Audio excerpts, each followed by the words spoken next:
Good afternoon, everyone.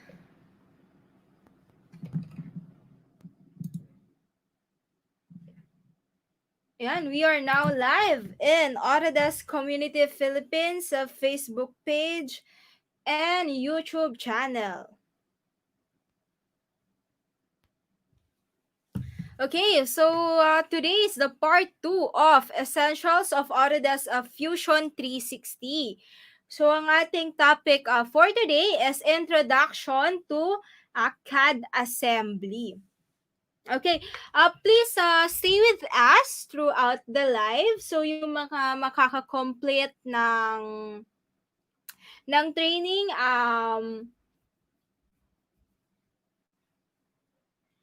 after the training no ma-receive yun na rin yung course ID.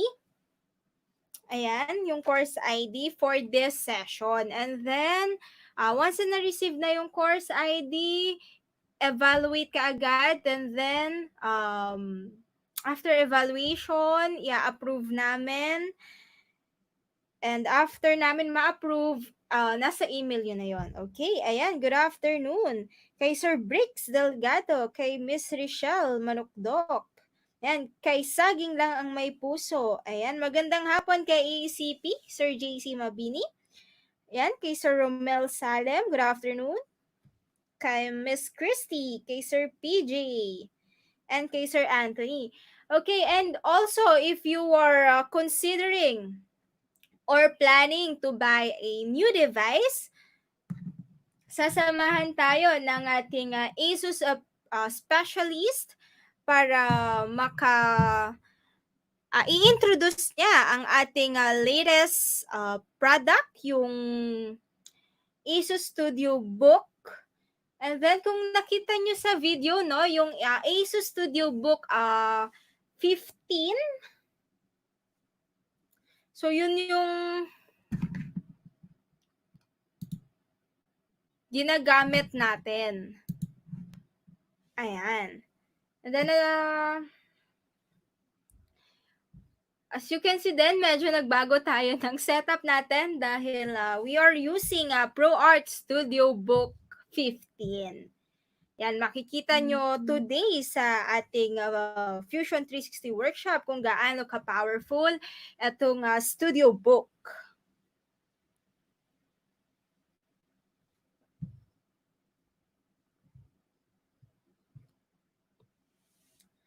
Okay, and then as we mentioned, no, na magbibigay tayo ng 5 travel adapter. Ang gagawin na lang natin, no, just keep sharing the live, of course, and then we'll ask questions. Kasi last meeting, wala naman tayong nabigyan. So, ngayon natin ibibigay yung 5 na adapter. So, ang gagawin natin is keep sharing the live. Kung sino yung maka-answer na ating question, syempre yung unang mag-a-appear sa aming screen, yun ang makaka-receive ng travel adapter. Ayan, and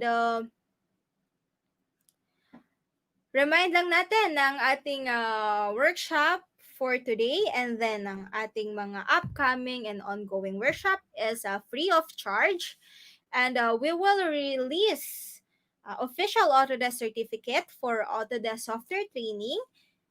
Okay?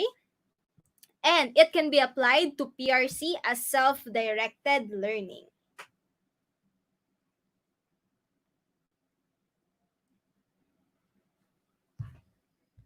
Okay, and then abangan nyo later after the workshop, magtotalk ang ating ASUS specialist.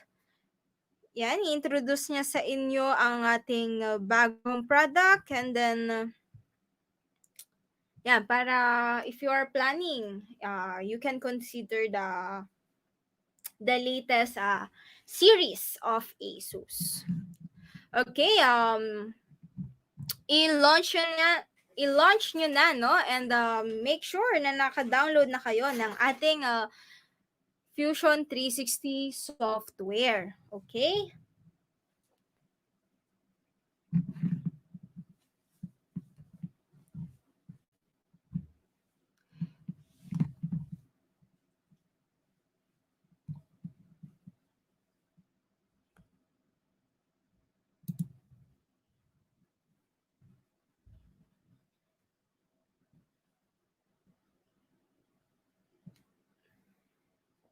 Ayan, good afternoon kay kay Miss Michiko. Good afternoon, and kay Miss Rian, good afternoon.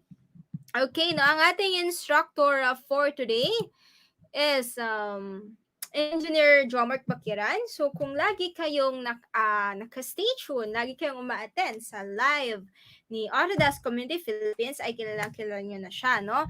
And if hindi nyo pa siya connection, feel free to connect with him via LinkedIn. Ayan, Jomark Bakiran. Para kung may tanong kayo sa session na ito, you can message him directly.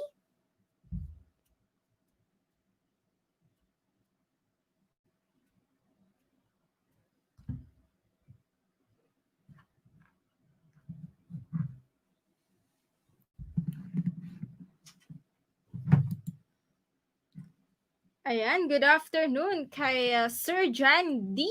and kay Sir Alfred Arshaga watching in our YouTube channel. Okay, ang ating video na ito ay recorded and marireplay nyo siya sa mga team replay natin dyan. Kaway-kaway. Ma-view nyo yon sa Autodesk Community Philippines, a YouTube channel and a Facebook page. Sir Benson, please do send us a message. Okay? Sa Autodesk Community Philippines po, no? Ayan, kung sa mga hahabol pa,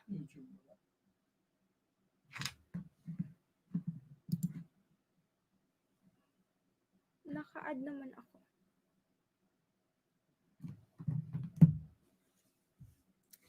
And sa mga hahabol, last May 14, 13 and 14 na workshop ng may sounds. Wala lang kayo. Yup, wala nga. Message nyo lang kami, Autodesk Community Philippines, together with your course ID na ginamit nyo before, and then yung status. And then, once na nakita namin na expire na po yung inyong course ID na ginamit, bibigyan namin kayo ng bagong course ID, no? So, as you can see, yan, sa ating yan, sila Sir Saging lang ang may puso. Once na nabigyan na kaagad sila ng course ID, in just a few minutes na receive na kaagad nila ang kanilang mga certificates. And then, no, sa mga nagtatanong din po, na let's say na completed na, and then nasa mobile ka, hindi po kayo makapag-view ng inyong certificate sa mobile. So, kailangan nyo siyang i-open sa inyong laptop or desktop. Okay? Ayan, yung After Effects then, sige sir, sasagot ako sa mga messages nyo later, and then magbibigay ako ng form. Ayan, and then fill up nyo lang para ma-receive nyo ang inyong certificate. Okay. Ayan, feel free to connect with Jomark Bakiren in LinkedIn. Ayan, no? He is Autodesk Expert Elite Program Member, Autodesk Certified Instructor, and Fusion 360 Certified User. Okay. Go ahead, sir.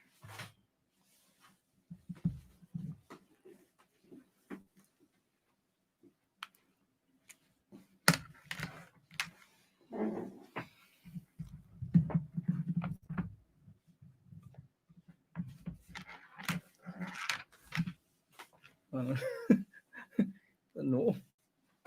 Ayan, good afternoon po sa inyong lahat. Ayan, nandito na naman po tayo para sa Autodesk.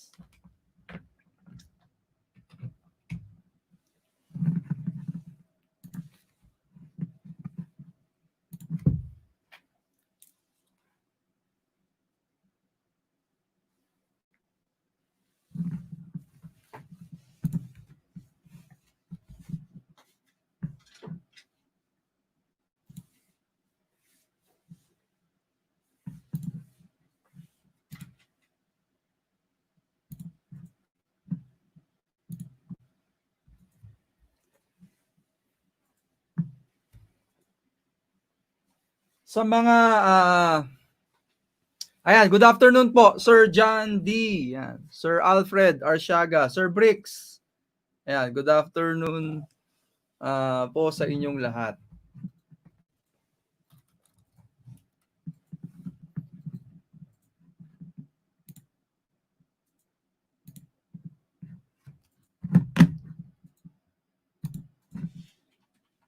Ayan, so hoping you are following along.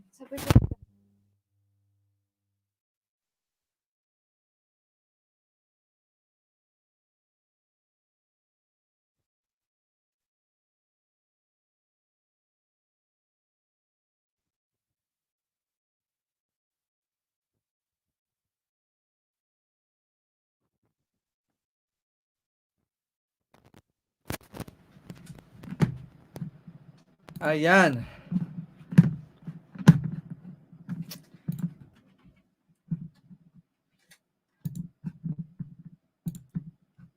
Kung nandyan pa po kayo, please PM me in LinkedIn or comment down below daw. Assembly time.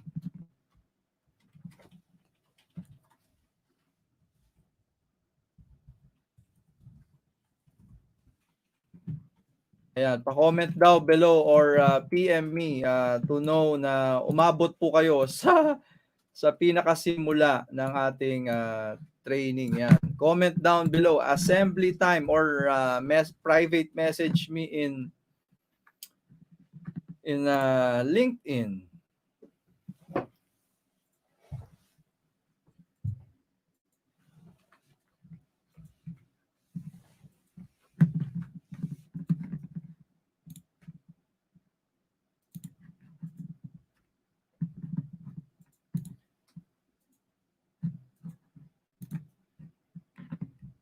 Ayan, so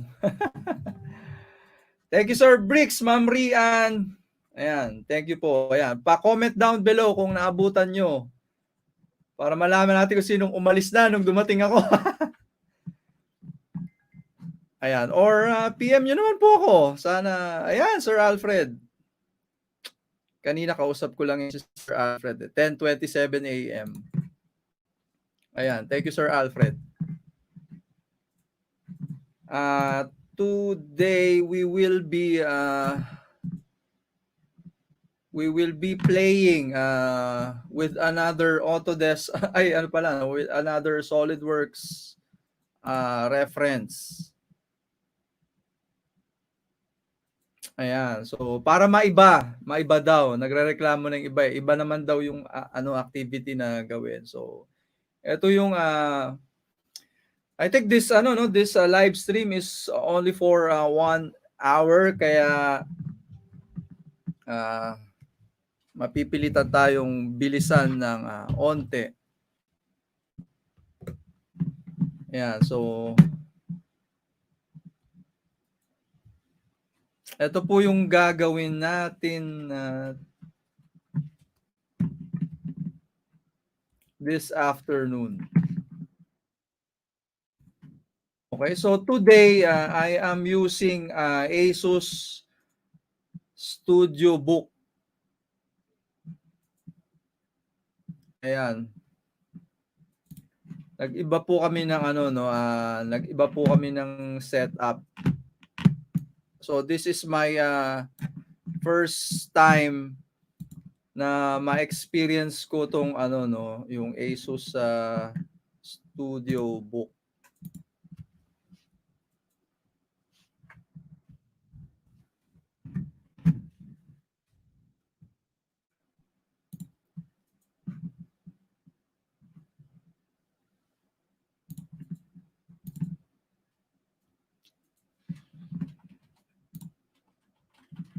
Ayan. Konnichiwa daw, konnichiwa sa mga CAD users na nanggaling sa mga Japanese company.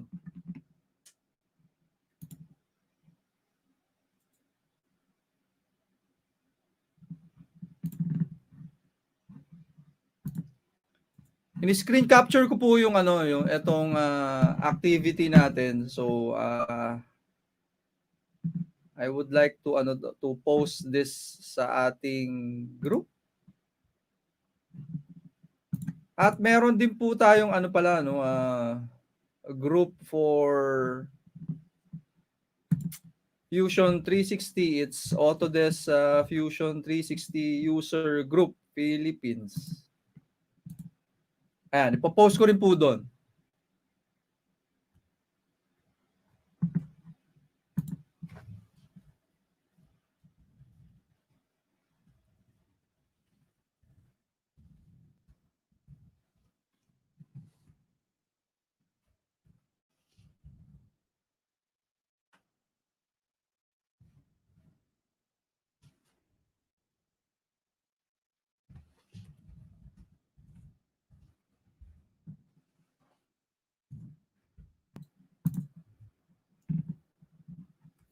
Sa mga bago po nating kaibigan mula sa mundo ng Asus, ayan, inviting you to join our community, which is Autodesk Community Philippines. Ayan, we are also live din pala in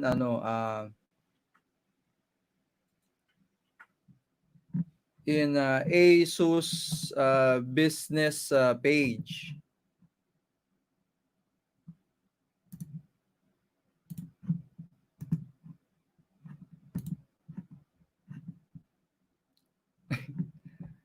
Ayan.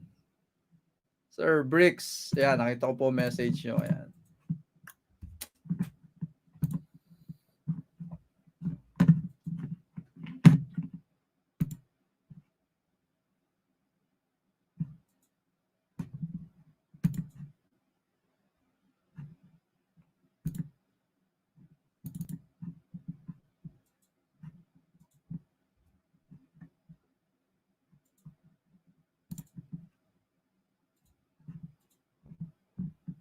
Ayan, na-post ko na po sa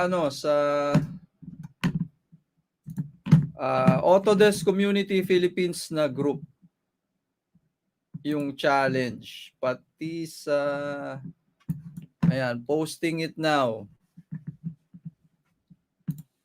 sa Autodesk Fusion 360 user group.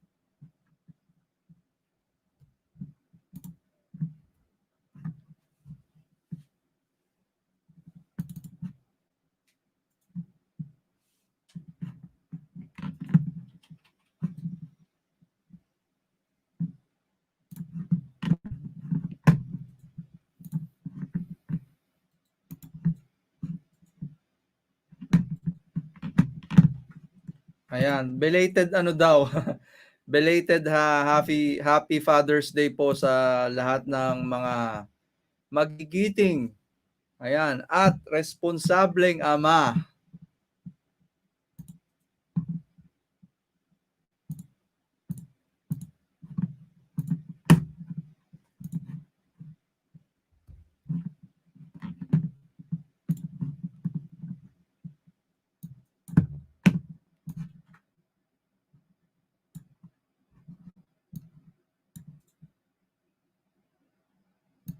Ayan. So, gamit ko po ngayon ay yung Asus Studio Book.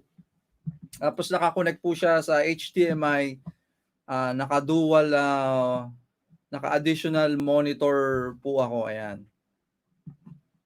So, sana bigyan kayo ni Ma'am Nelsie mamaya ng screenshot kung paano yung setup natin pag nagla-live stream.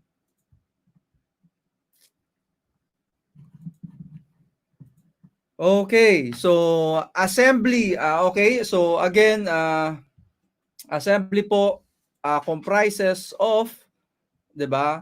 Pag one or two parts or components pinagsama natin to perform a function, okay? It is called an assembly. Ayan. So in this challenge for today's assembly training, ito 'di ba? We will be creating this simple assembly. Okay? So of course po, definitely in the real life, in the real world, 'di ba? Ang assemblies may vary in sa dami ng parts. So example po no, kung if you are modeling a car, ayan, definitely hundreds of thousands of po 'yun, 'di ba? Parts. So lahat po 'yun no, ayan, yung Toyota, kunyari Toyota, 'di ba? So lahat kinad po 'yun no, using computer aided design. Minodel po lahat 'yon. So, kung meron kayong sample file nun, ang bigat nun. Ayan. So, I'm sure kung alam niyo po yung sa Laguna Technopark, 'di ba? Mostly mga automotive doon, 'di ba? Yung mga companies na nasa paligid nun ay gumagawa ng individual parts that makes up the whole assembly ng kotse. So hindi nga Toyota yung pangalan ng mga company sa Laguna Technopark, 'di ba? As an example, marami 'yon. Yung ibang company probably gumagawa lang ng chassis, 'di ba? So halo-halo 'yon. Okay? So today I have opened up a blank document. By default meron diyan. So you can click new design. Yan. Itong plus button or I can hit control N. So, by default, meron na dyan, di ba? Ayan.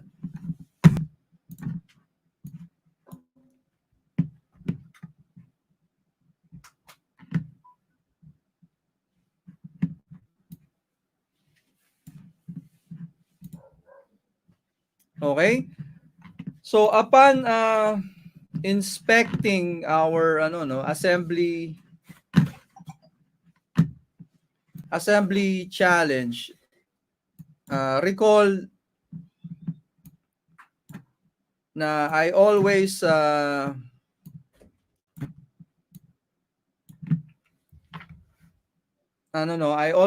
stress out the importance of locating kung ano man po yung yung parang base component. Okay? So upon inspecting our assembly drawing, 'di ba? I am seeing here itong parang L-shaped na component. Diyan pupunta itong part na to, yang square part na yan, at saka yung pin. Okay? So, lahat po sila, parang ang nanay nila, ayan, no? Ang nanay ng assembly na yan ay itong parang T-shape na yan, no? Sa side view, ito. So, yeah. So, with that in mind, uunahin po natin, of course, based on this challenge, is itong piyesa na to, no? This one. We will consider this as the base. Ayan. Okay? Pero of course, there are a lot of techniques, no, in creating an assembly. And sa later part po, if we will be having an advanced sessions for assembly yan, definitely i-share po namin sa inyo yan. So one typical uh, technique that I usually use if it's something from scratch, absolutely something from scratch, nasa isip nyo lang, ayan, I would probably be using multi-body part modeling, and then from there, gagawin na natin siyang assembly. Okay? So consider itong design natin na to, no, which is currently blank, I part. Okay? So in addition, we have the ability to turn this part into an assembly.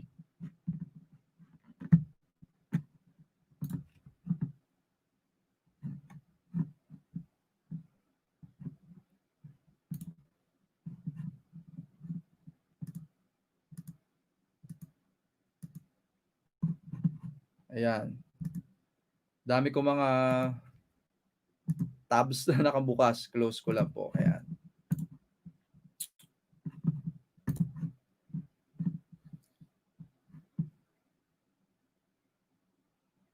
Ayan. So, sir, good afternoon, Sir Edgardo Ibanez. Ayan.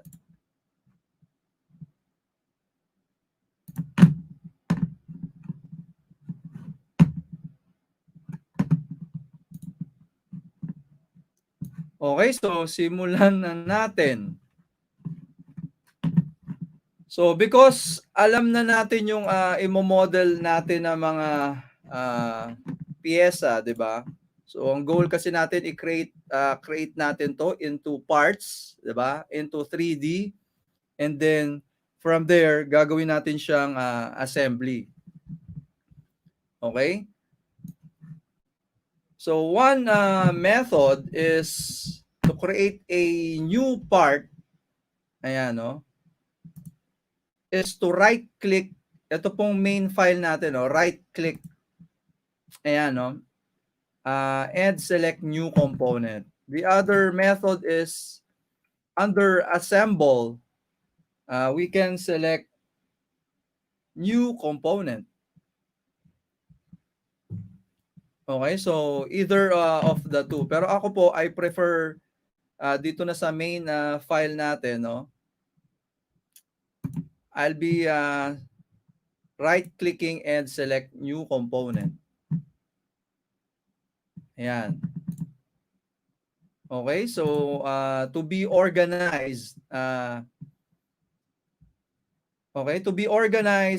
let's rename this new component. Ayan. So to rename this po, no, left click and left click once more. So active na yung name field, I can type in base. Okay? So we have now created a sub-assembly. So this is considered as an assembly na. So notice the change in the icon, itong unsaved. Of course, unsaved kasi hindi pa natin siya nasi-save. Ayan, di ba?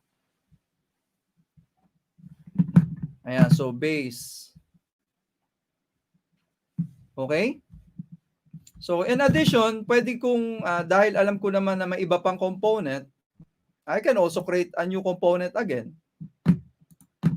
So kung para maiba naman, let's try assemble. I'm going to select new component. Ayan. Okay, and I prefer to be an empty component. Okay, so let's name this as block, yung isa. Ayan, block. And then yung parent component, I prefer yung parent niya, ito pong unsaved. Ayan. Okay? And then we have the option to activate or to turn this component into a sheet metal. But of course, sa challenge natin na to, we don't have a sheet metal. So disregard po muna natin yung sheet metal component. Okay? And later on about activate, ayan, i-share ko kung ano yan. So for now, I prefer not having this as activated. So I have deselected both active and sheet metal component. So notice nyo po yung under my browser tree as I hit OK. Ayan, so nag-create na siya ng black. Kung kanina, if I select activate, magkakaroon siya ng black dot dyan. Ayan, so ito, no, another important thing when you're into an assembly. Okay, so this is very important. Whenever you are creating a revision, you are updating, you are manipulating, no, you're creating features sa isang part or component, you have to activate that component. Ayan, so if my intent is to create the block, ayan, no, so definitely I have to activate the black component. So from now on, no, I want you to be aware of having things activated. Okay? So in addition, I can activate the whole assembly. Okay, now activating the whole assembly and then creating a 3D or a body here, hindi siya magiging component. Okay, unlike dito. Okay, so again, no, absolutely important whenever you're modifying something in Fusion 360 in an assembly, it has to be activated. Okay, so in this case, the first component that we will be creating is, we named this one as a base, diba? Ayan, so base. So base, no, we are required to activate the base. Okay, so let's go ahead and activate base. Ayan, so notice as I twirl this down, no, meron siyang origin planes. So same din, no, pag nag-create tayo ng new design, parang treat this as a component, ito, na nasa loob ng component. So it's a sub-assembly na. Ayan. So that's the difference. Okay, so we have activated base. And if you recall our past session sa part 1 together with ASUS, ayan do. So I gave emphasis on having things at the center, at the middle, di ba? With respect to the origin. Okay? So take note, our whole assembly has its axis and the planes. Ayan. So same then individually for our parts and component. Ayan, no? So notice the similarity and the difference. Okay? And this time, lahat po yan magkaka-aligned. So notice as I select XY, XY of base, XY of block, 'di ba? They are all lying and at the same position and location sa ating canvas.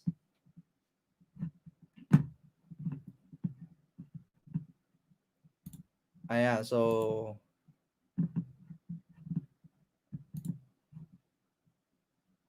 ayan. Gets po? So yan po yung importance of having getting things activated. Ayan. Good afternoon, Sir Warren Gultiano, Sir William De Los Reyes. Go. Ayan. Okay? And another best practice whenever you're into assembly is having the base component grounded. Okay? When you say grounded, you are lacking, you are defining, you are lacking all of its degrees of freedom. So pag ground, recall sa ating part modeling, 'di ba? We are used to hearing the term constraints. Ayan. So parang ganun din sa assembly. Kaya lang it's not constraints. We will be using joints. So yung fix, if you recall the fix uh, constraint in the part modeling mode, 'di ba? Yung fix dito ay ground. Okay? So once more, another best practice, yung base component nyo po should as much as possible, again, it may depend on your use case, but it has to be grounded. So I'm going to right click on our base, okay, and select ground. Yeah, so later you will be discovering more again what ground is pag kinreate na natin si block.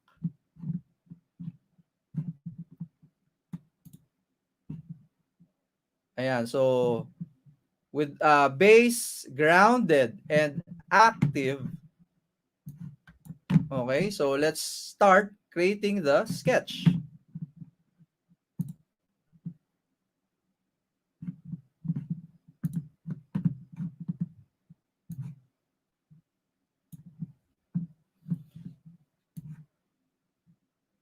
Ayan, so what I am seeing a square, no? A sketch na square na with a value or dimension of 90 by 90. Okay, so let's create that one. Once more, ano ba?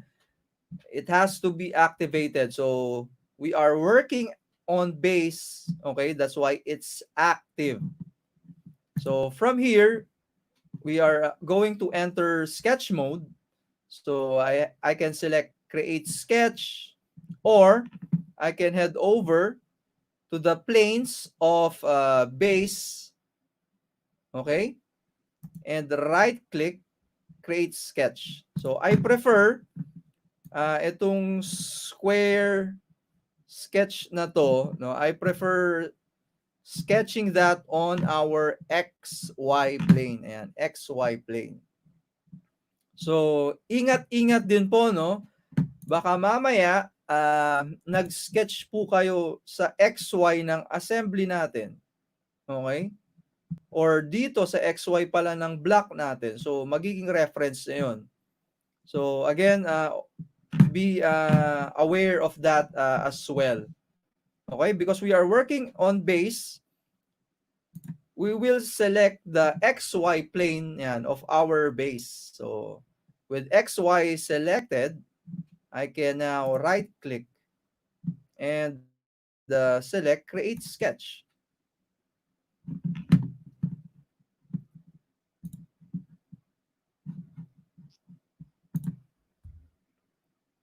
Ayan, so I'm now in the sketch mode. Ayan, so once more, ang ginagamit ko po, nag-iba po kami ng setup, no? I am using the Asus Studio Book.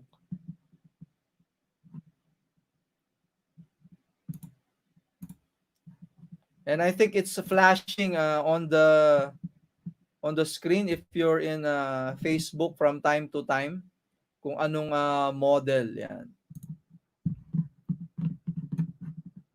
Okay, so we're now in sketch mode. In addition, I prefer na when we select home view, ang request ko po sa inyo, I want the orientation of the assembly in isometric or home view. Ganito din ha. So same.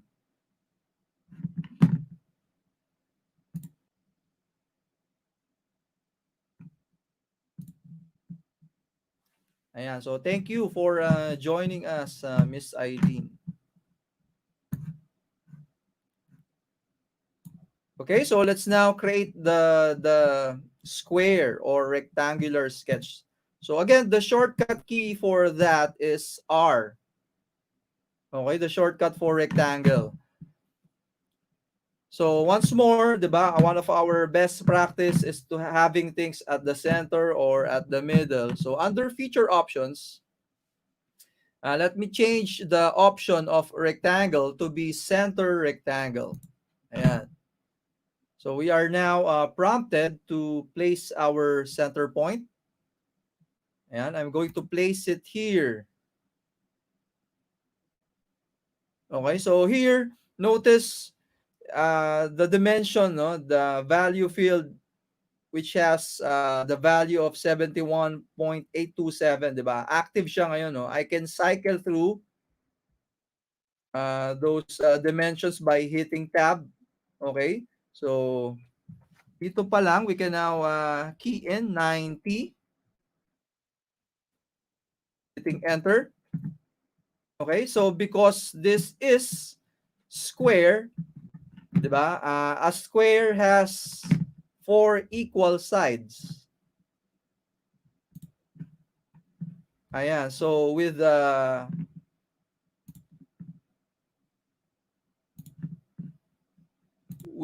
equal, no, in mind, let's have this line and this line equal as well para automatic they are this sketch now is a square. Okay, so let's head over to constraints. I'm going to select this line and this line. Ayan, so notice the change of color, diba? It is now fully defined or fully constrained.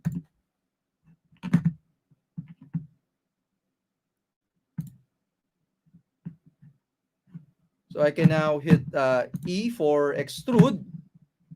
Ano yung ano natin? Height natin. So it's 25.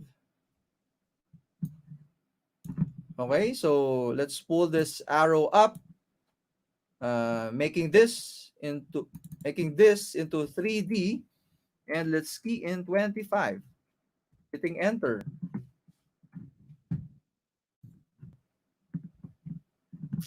Ayan. So hoping you're uh, you're following along. Ayan. So good afternoon, Sir Nico.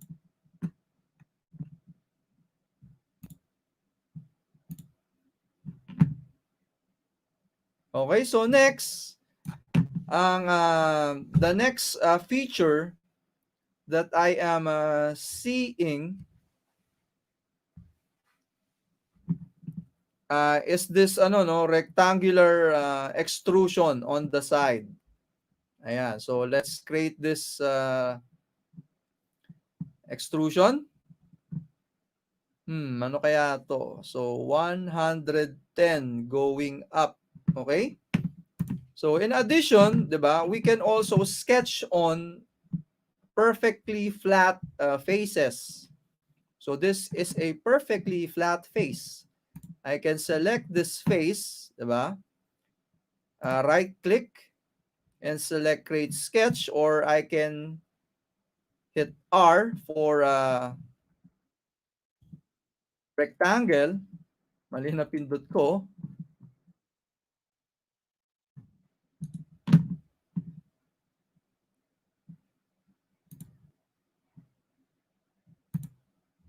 Naando ko ng sobra.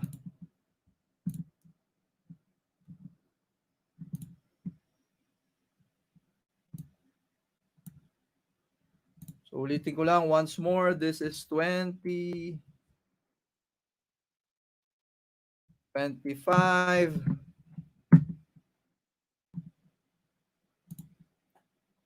And I can select this edge, no, to confirm. Notice up, lower, right. Ayan, it says length to be 25.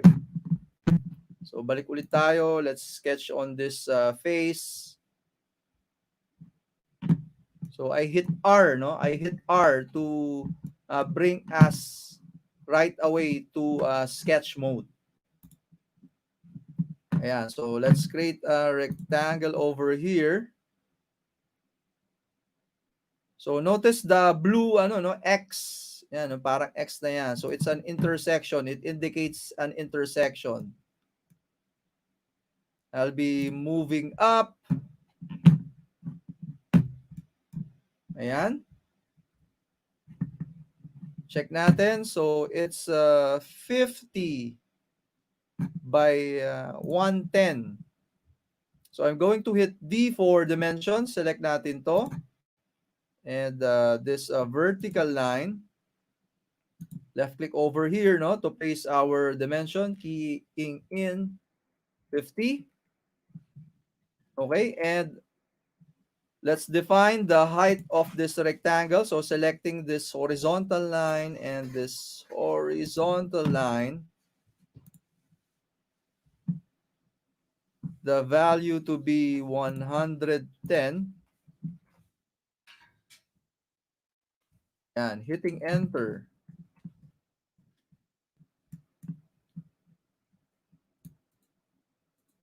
Ayan. So make it a habit to move your sketch entities for you to determine what needs to be added. So what I'm seeing here, we need to lock this rectangle from moving sideways, no?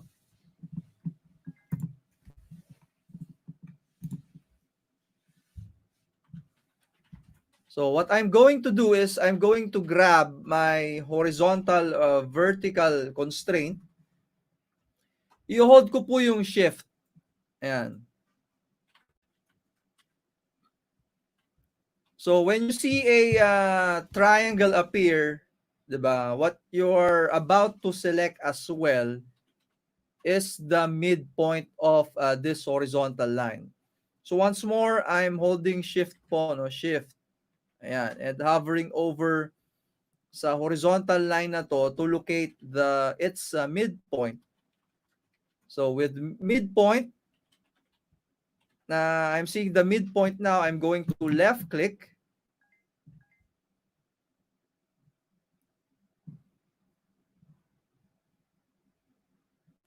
And left click sa ating origin.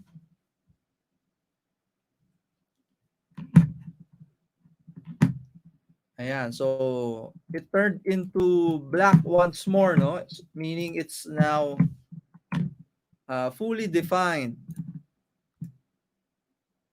Okay, so let's now hit E for extrude. Selecting this newly created rectangular profile. Let's pull the arrow going to the left. Ayan, and for the operation, so take note, no, for the operation, we have lots of options for operation. So definitely this time, the right operation should be join. Okay?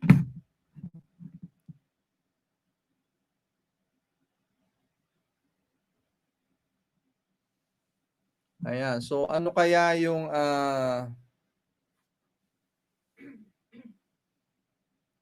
thickness ng ating feature na to? Okay, so it says here 60, yeah, no? And then 15.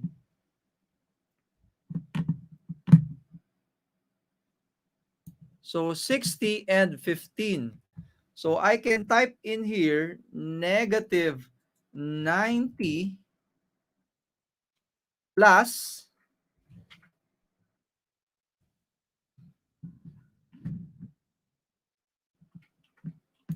ayan, no? So I'm showing you na we can perform mathematical operations sa mga dimension fields, sa mga numerical fields.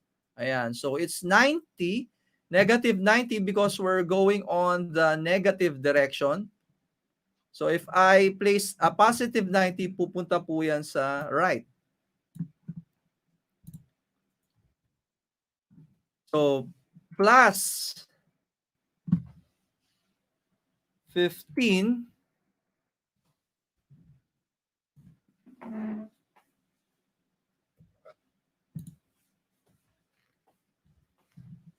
so nabawasan, 'di ba? And plus 15 plus 60.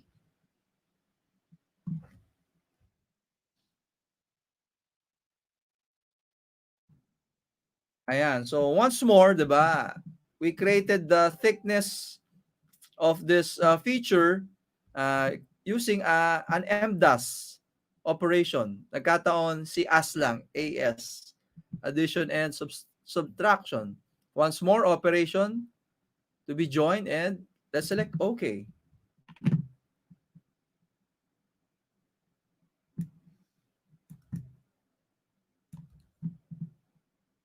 Okay, so hoping ano po, no? Hoping you're following along, and if you're a parent, sana if you're a parent na may kasamang anak, ayan, no? This is a great bonding time din, no? For your son or your daughter to influence them to take up engineering. Okay, so this is the advantage of centering and making things at the middle. So from here, we don't have to create the other feature on the on the right, on the left.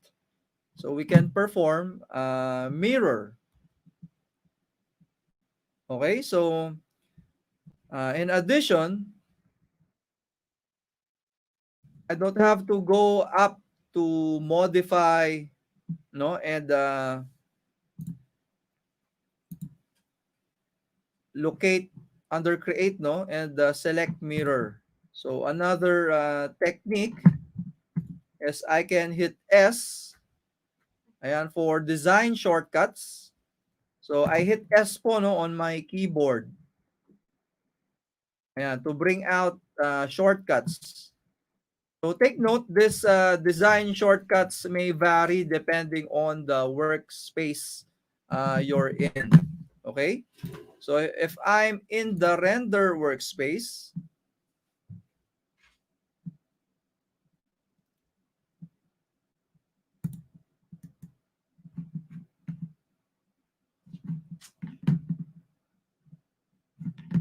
ayan, nasa render workspace po ako. Notice as I hit S, so iba po, no? Iba yung mga icons na nag-a-appear.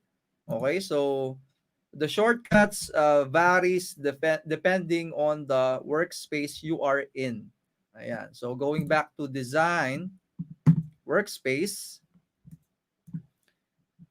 So our intent is to have extrude to, the feature which is named as extrude to, be mirrored to the left. So I'm going to hit S. For design shortcuts, I'm going to type in MI to locate mirror. Ayan, so selecting mirror. Okay, so we are asked what pattern type. So the pattern type we are looking for is features. Ayan, because extrude to is a feature, and mostly pag feature po siya, it's registered here at the bottom on the timeline.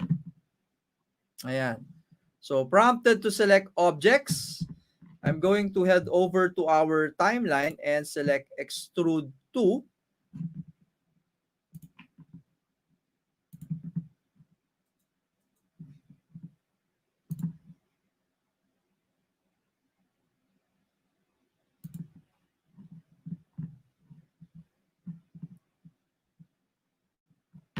Ayan, no? So let's now activate mirror plane. Okay? And a good visual cue po, no? When you're locating the target plane. So because this feature ay nandyan, no? What I'm seeing is I need the YZ plane. Okay? So locating the YZ plane on our base. So yan po, take note of our base. Selecting YZ. Ayan, so notice it gives us a preview. Ayan, of the things that are about to ensue. Okay, so under compute option, let's leave this to adjust yung default. I'm going to select OK.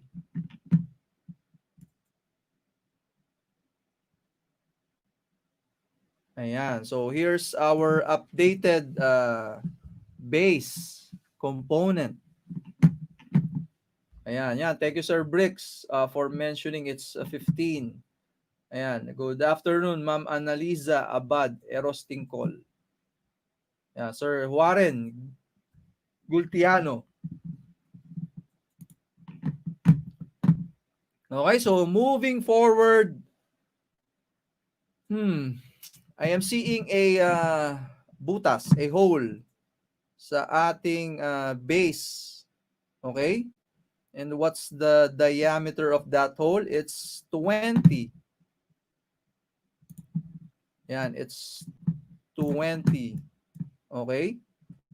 So tama naman po kayo, no? You may be thinking, yan, Mamerp Kabahug. Yan, good afternoon po. Hoping you can invite uh, the young ones, your students or your friends to join us. So tama naman po kayo, no? I can select this face and create a circle over here and extrude papunta to the left, di ba? Okay, but what I am seeing is once more, no, sa gitna ulit tayo. So I am seeing under YZ, not XZ, no, YZ. I would like to sketch on that plane, no. So with YZ selected, I can hit C for circle. Ayan. So nasa gitna po tayo nag-sketch, no, and to prove that, I can under options, I can select slice. Ayan. Ayan, good afternoon, Sir Ricky Redillas. Ayan, so iba naman po yung minomodel natin na assembly this time. Ayan. So once more, the diameter is 20. Okay, I'm going to create a circle here, key in 20. Ayan, hit enter.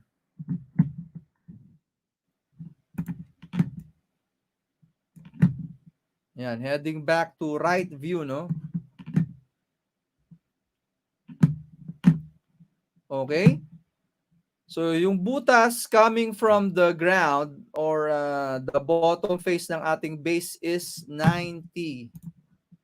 So I'm going to hit D once more for dimension, selecting our origin or this bottom face, no? I'm going to left click over here to place our dimension and key in 90, hitting enter. And next. My intent is to have the center point of the circle aligned vertically sa ating origin. So tama din po kayo, no? I can create a line here and turn that line or apply a vertical constraint sa line na yon. So in addition, 'di ba? We can also apply horizontal and vertical constraints to points. So with that in mind, I'm going to select horizontal or vertical, hovering over, no, the center point of our circle, selecting this, left click, yan, and then left click po sa ating origin. Ayan, so again, tama ang ginagawa natin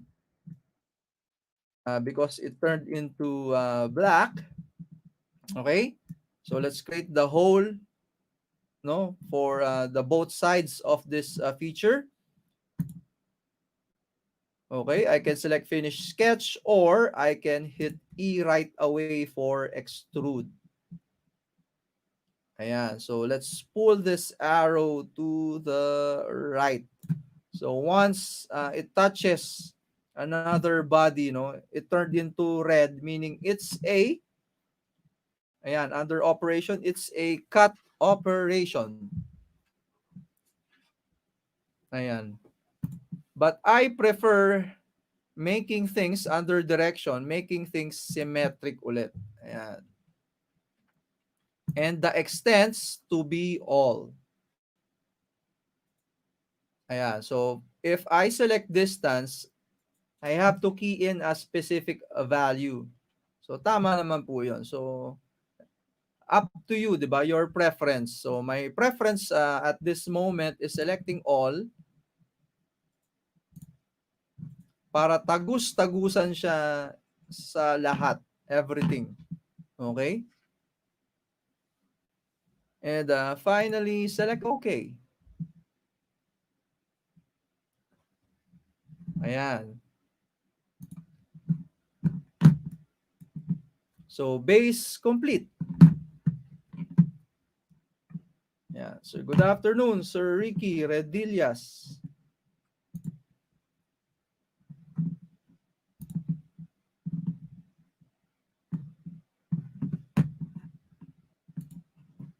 Okay, so complete na ba yung ating base? Yan, I think it is.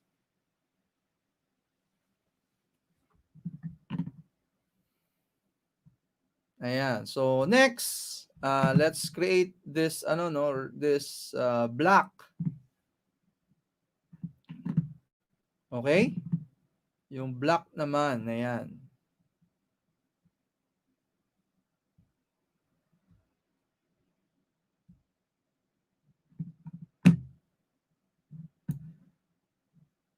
So tabi ko lang siya sa gilid, no? Okay, so our next intent is to create the block. So definitely we have to, once more, best practice po, no? We have to activate block. Ayan. Okay, and this is not an in context, I will not be performing an in context part creation. So meaning wala pong use muna sa akin si base. Okay, kasi if I create block here, I may be probably referencing yung items dito sa base. So if we made a link or we made a reference out of base, magkakaroon po yan ng linkage between the two. So I prefer not having base, no? So I can right click sa kay block and select isolate, or dahil konti lang po yung components natin, okay, I can simply turn off the visibility of base. Okay, so we're now working on block. Ayan, because it's activated.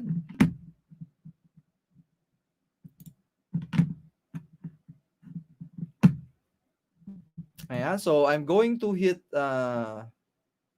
R for rectangle. And let's sketch on YZ. Ayan, so I prefer sketching on YZ. Pwede rin naman sa XY. Okay, so YZ. Once more, changing the rectangular option to center rectangle. Okay, dropping my center point at the origin. And with the dimension field active, I'm going to key in 50. I'm going to hit tab, 50 po ulit. Or pwede rin kanina, di ba? We applied an equal constraint. Let's now hit E for extrude. Ayan, so once more, gitna, no? So I'm going to change the direction to symmetric. Okay? And change the measurement to be whole length and key in 50. So operation, new body. Ayan, so for black component, we have two features, di ba? Our sketch and our extrusion.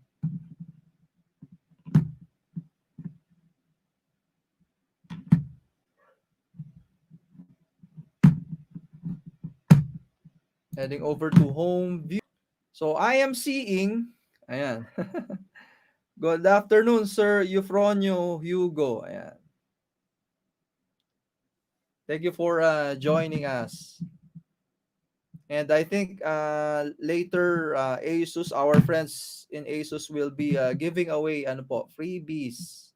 So stay tuned po no as they announce the winners later po sa ating lesson. Yan.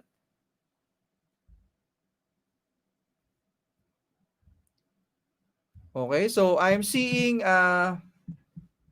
merong circular cut extrusion no na mangyayari sa ating block. Okay?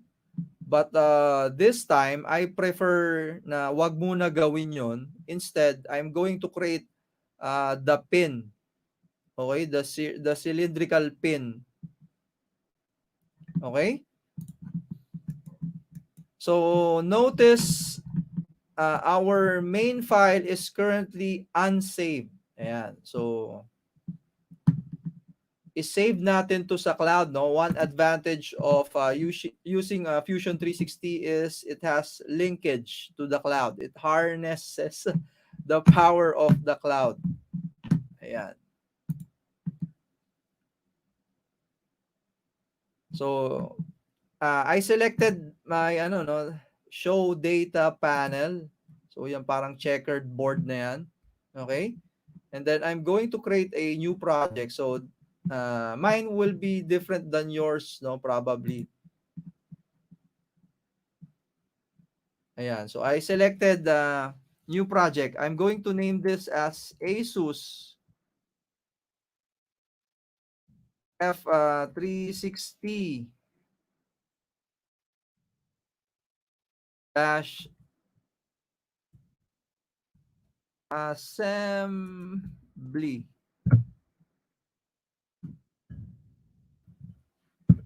Ayan. So, hitting enter.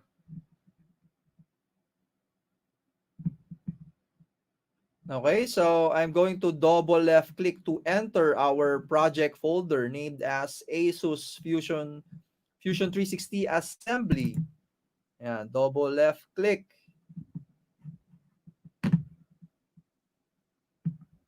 Okay, next. So notice, no, I am seeing my folder.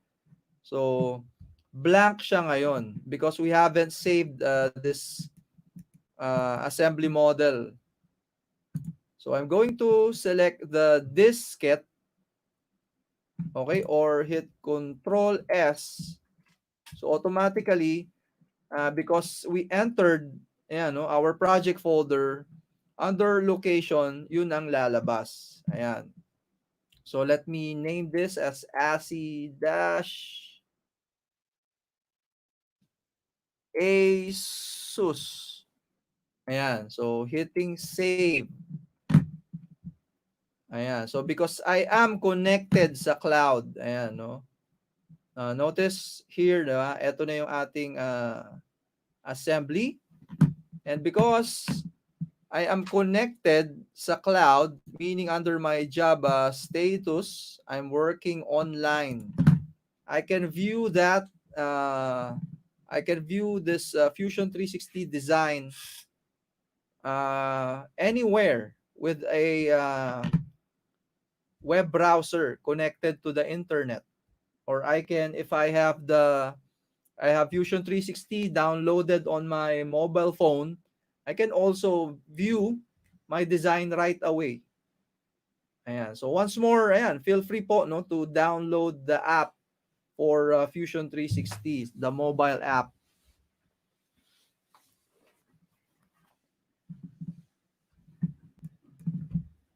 Or what? So mm, create ko lang yung ano. So later no, our friends from ASUS will be having an announcement. Okay, so let me hide our data panel para mas malaki yung ating real estate ng interface. Okay? So, moving forward, let's create the pin. Ayan, yung pin na yan. So, it's simply a cylindrical pin. Okay? And instead of creating that pin sa ating ASUS, ASI ASUS, no? But first, let me activate this. Ayan, best practice po, no? Once natapos na po kayo, you're done editing on your target component, make it a habit to activate the parent, no? The parent file, which is named as ASI ASUS. So we can turn on the visibility of base. Ayan, no? So here's the difference, no? When the components are not grounded. So notice base is grounded. Ayan, no? We have the pin icon there. And etong block obviously is not grounded. So I mentioned about the degrees of freedom, diba? I can select our block, left click and hold. Ayan. So I have moved our block freely. Ayan. And it's happening because we haven't applied joints yet. Okay? So same sa sketching, it's constraints. In assembly, it's joints. Okay? So, ibahin natin, no? Instead of creating the third component for our assembly, there's another option, no? Which is will happen in the real life din, no? Tapos ko na to. Ayan. So, later, papasok na in a few minutes. So, under, okay? So, this is treated initially as a part or component, di ba? Dahil we did not unless na nag-create tayo ng component dito sa loob, so it's now an assembly, di ba? So let's create that pin. Ayan, so that pin, I'm not sure kung ano yung height ng pin na to. Okay? So from here, I am seeing 15 plus 5. So probably siguro mga 10 to, no? Pero we can make additional adjustment naman. So 5 yung gap, ito ay 15 and let's assume this is 10. Okay? So 15, so it's 30. Okay? Let me hit C for circle right away. Let's sketch on our YZ plane. Ayan. So let's drop our center point sa ating origin. Ano ulit yung diameter? So diameter is 20 as well. I'm going to key in 20 to 0 and hit enter. Heading to home view, hit E for extrude. Okay, so once more, making things symmetrical. So under direction, symmetric. Ayan, so for the whole length, let's key in 30. Once more, operation is new body. Ayan. So, ito po yung ibang instance, no? I'm showing you na gumawa tayo sa bagong new design ng component. Our third component is now being made on a different design file. Ayan. Okay? So, this is not yet unsaved. So, I am showing you my data panel. I'm going to hit Control S to save this. Let's name this component as pin. Okay? Selecting save. Ayan. So, sa mga nagtatanong, paano kung ginawa ko sa kabila? Ayan. So, notice, pin is now together with our main assembly, our ASCII-ASUS. And the cool thing also with Fusion 360, diba, if Miss Eileen or Sir Nico has a or would like to join me in creating this assembly real time, no, I can input their emails here. Of course, yung emails po na yon should be associated with a Fusion 360 account. Ayan. And from there, 'di ba? I can the three of us in real time can edit and modify or build this assembly right away. Ayan. So isa po 'yan sa magagandang aspect in terms of collaboration with Fusion 360. Ayan. Okay, so with the pin in place, I'm going to head back to ASCII-ASUS. Okay, and from here, I can bring in this pin over to our assembly, which is ASCII-ASUS. Ayan. So, in a few minutes, malapit na pong mag-join sila Ma'am Eileen and Sir Nico. So, I'm going to head over to our pin, right-click. Ayan, so, right-click. So, good afternoon, Ma'am Angelica Villarin. Ayan, Sir Ricardo Palmes. Once more, sa pin, I'm going to right-click and select Insert into Current Design.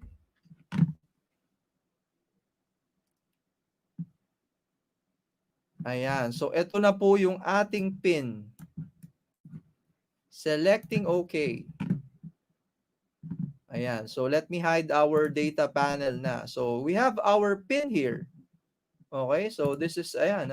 That's the cool thing with the Fusion 360. So, itong mga challenge na to is, ako, I enjoy collecting these challenges and creating this one. So, think of this as parang mga sudoku ba yun? Sa dako. Ayan, ang mga challenges wherein na gagawin nyo. Parang mga puzzle-puzzle lang. Okay? So, magandang opportunity po yan sa mga kids na nagma-Minecraft. Ayan, level up is, ayan, Tinkercad and then Fusion 360. So, let me save this. So we have versioning as well in Fusion 360. So it's version 1. If I hit Control S, I can add a description here as well, no, to para matandaan natin if this is a milestone, I can add let's say kunyari pin added. So again, depending on you. So let me just hit OK.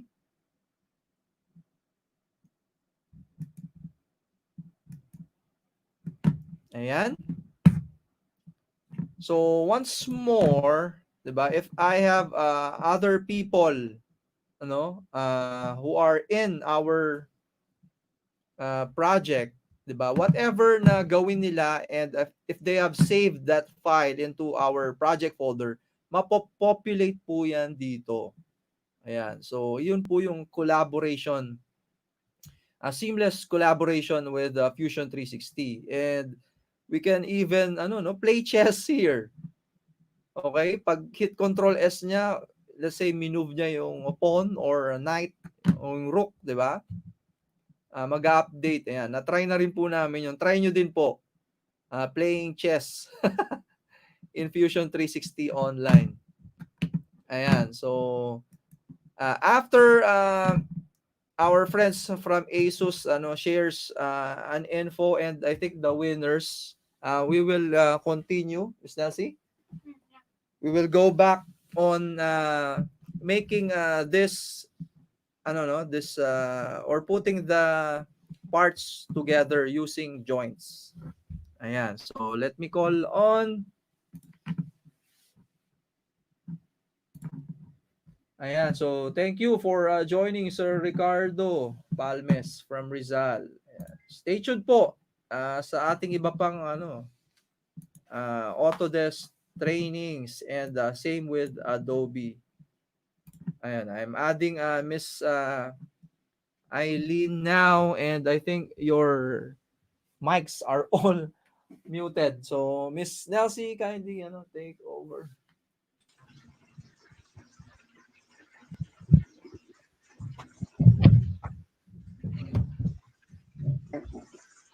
Hello. Hello. Hi. Hello everyone. Afternoon. Ayan. So, if you have a questions lang along the way sa ating webinar, seminar for this day, drop nyo lang yan sa ating comment section and then mamaya ay sasagutin yan ng ating instructor. Okay.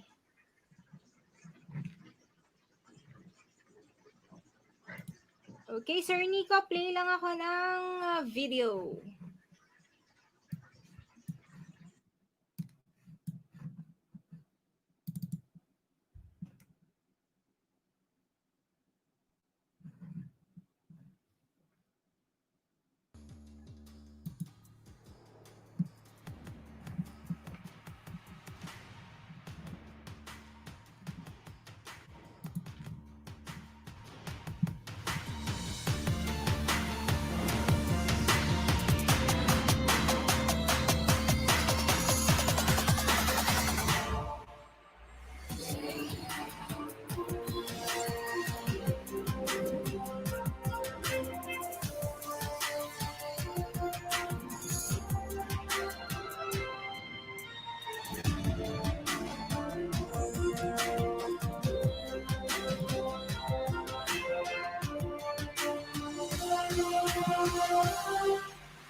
Okay, so to give us a talk, no?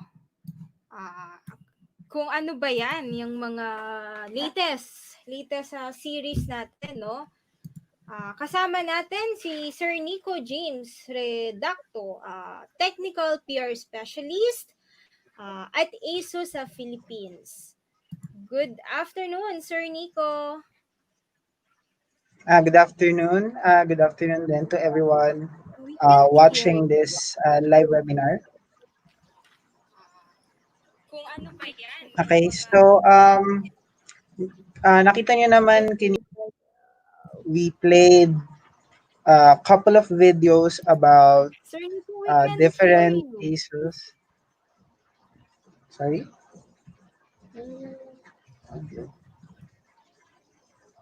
Hello?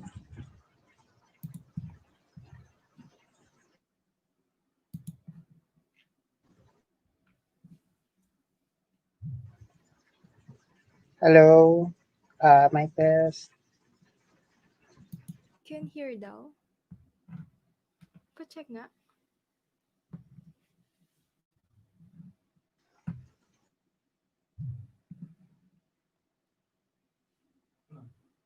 Sabi mo na sa kanila. Can hear naman sa end ko. Okay, so... Tanong mo sa ating mga Ayan, sa ating mga viewers, can you please confirm, no? I'm checking my audio kasi hindi ko marinig si Sir Nico. Can you please comment down below kung naririnig nyo si Sir Nico?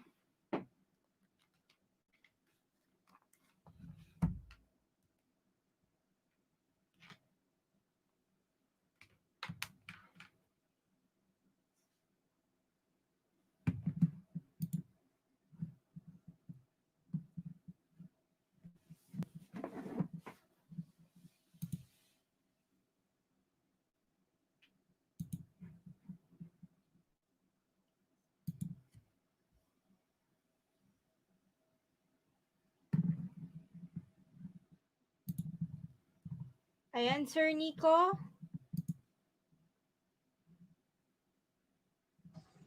Hello?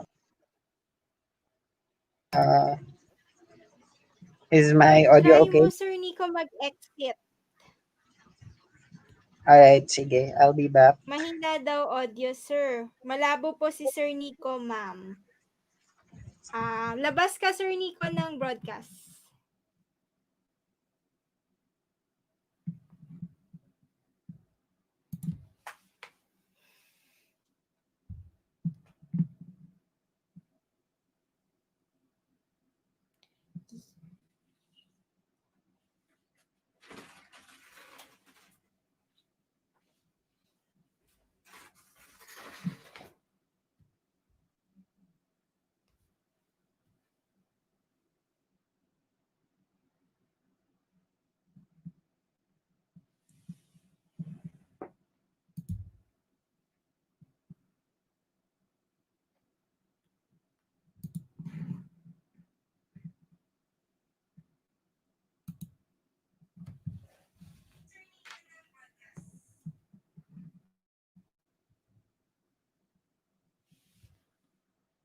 Sir Jo. Hello, Sir Nico. Hello? Okay na ba yung audio?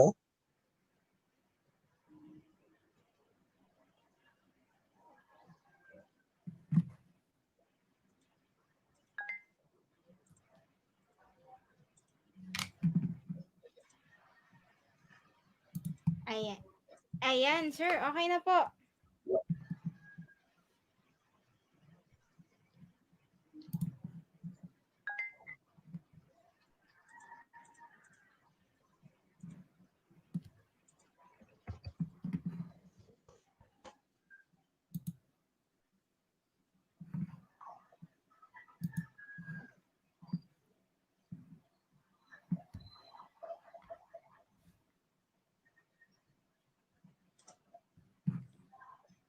Yan o, si Sir Nico ay from ASUS sa Philippines, a technical PR specialist.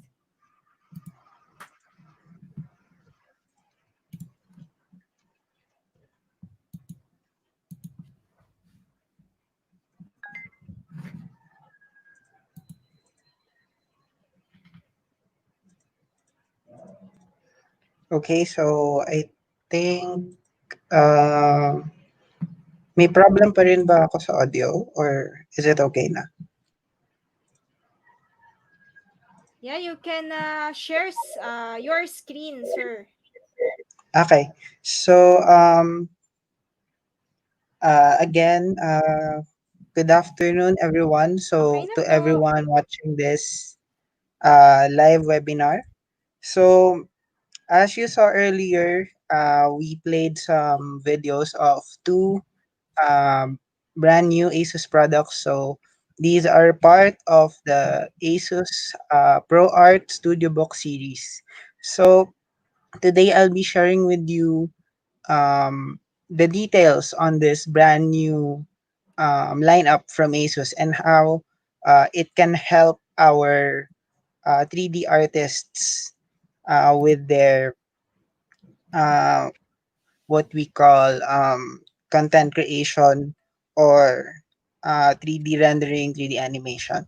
So we'll just share my screen here. Yeah. So ProArt Studio Book is basically uh, it can be described overall in three main points. So ultimate craftsmanship, it's the best choice for designers all around, and they are laptops or mobile workstations that feature extreme efficiency for your different workloads.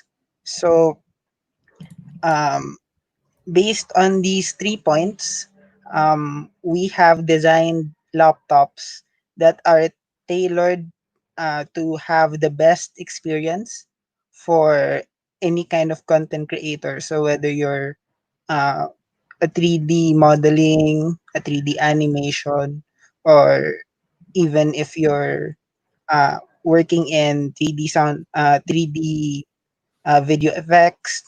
So it also comes with very important features for any content creator.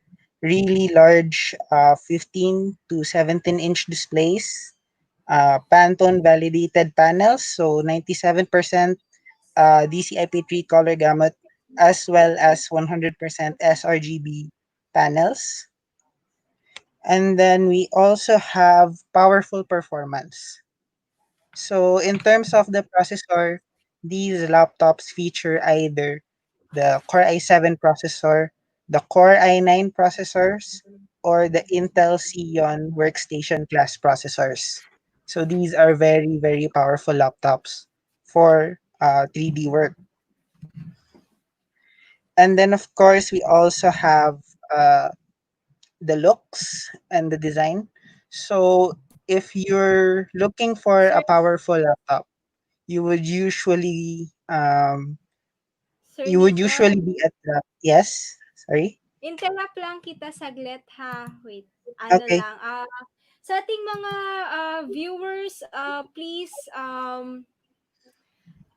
sa OBS, yung streaming kasi natin sa Facebook is hindi nakikita yung presentation ni Sir Nico, no? So, sa YouTube channel natin, Autodesk Community Philippines, para makita nyo yung ipe-present ni Sir Nico.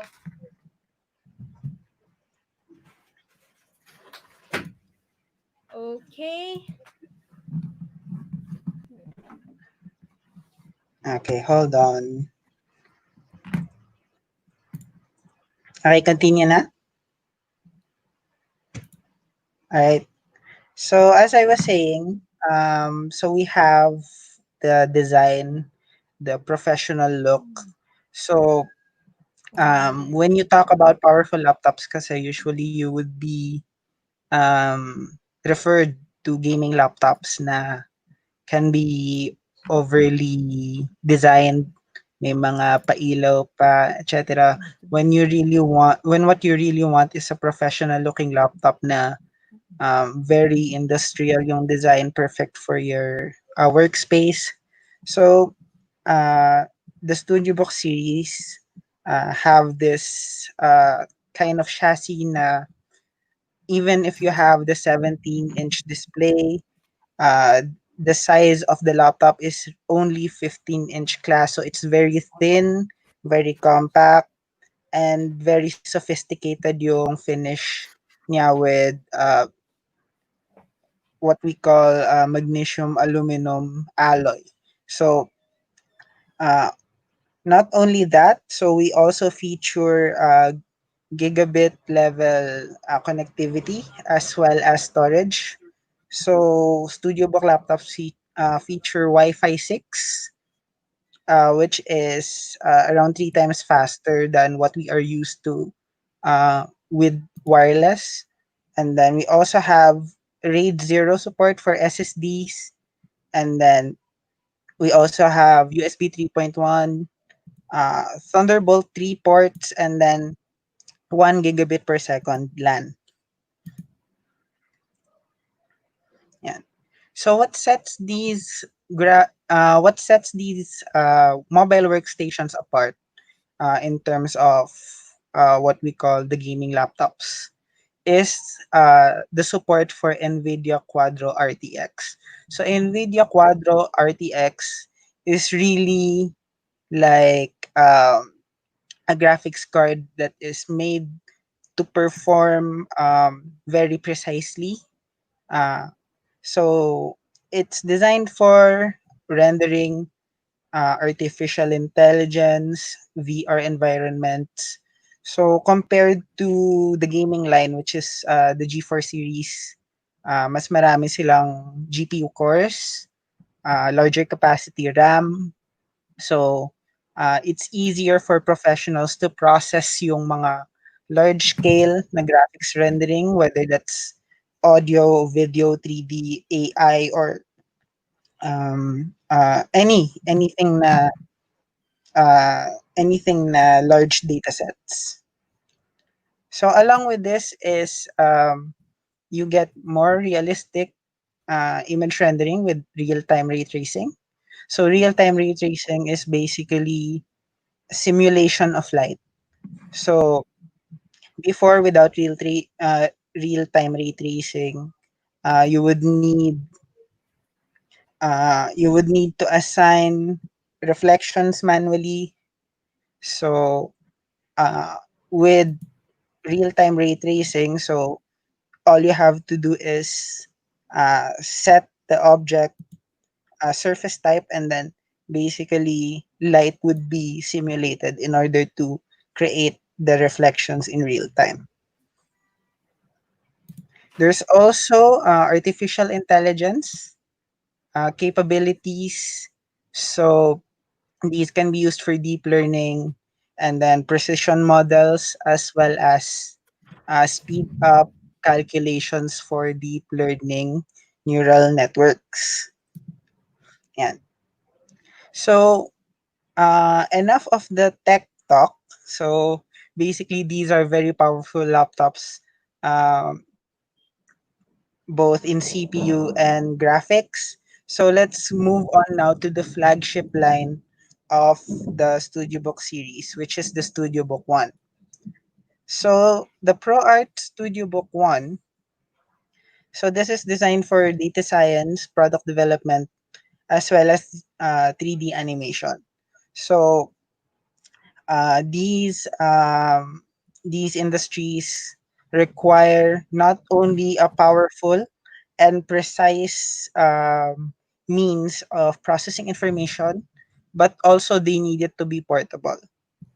Okay, so the ProArt Studio Book One is actually the world's first laptop with a Quadro RTX 6000, and this actually makes it graphically wise the most powerful graphics laptop in the world.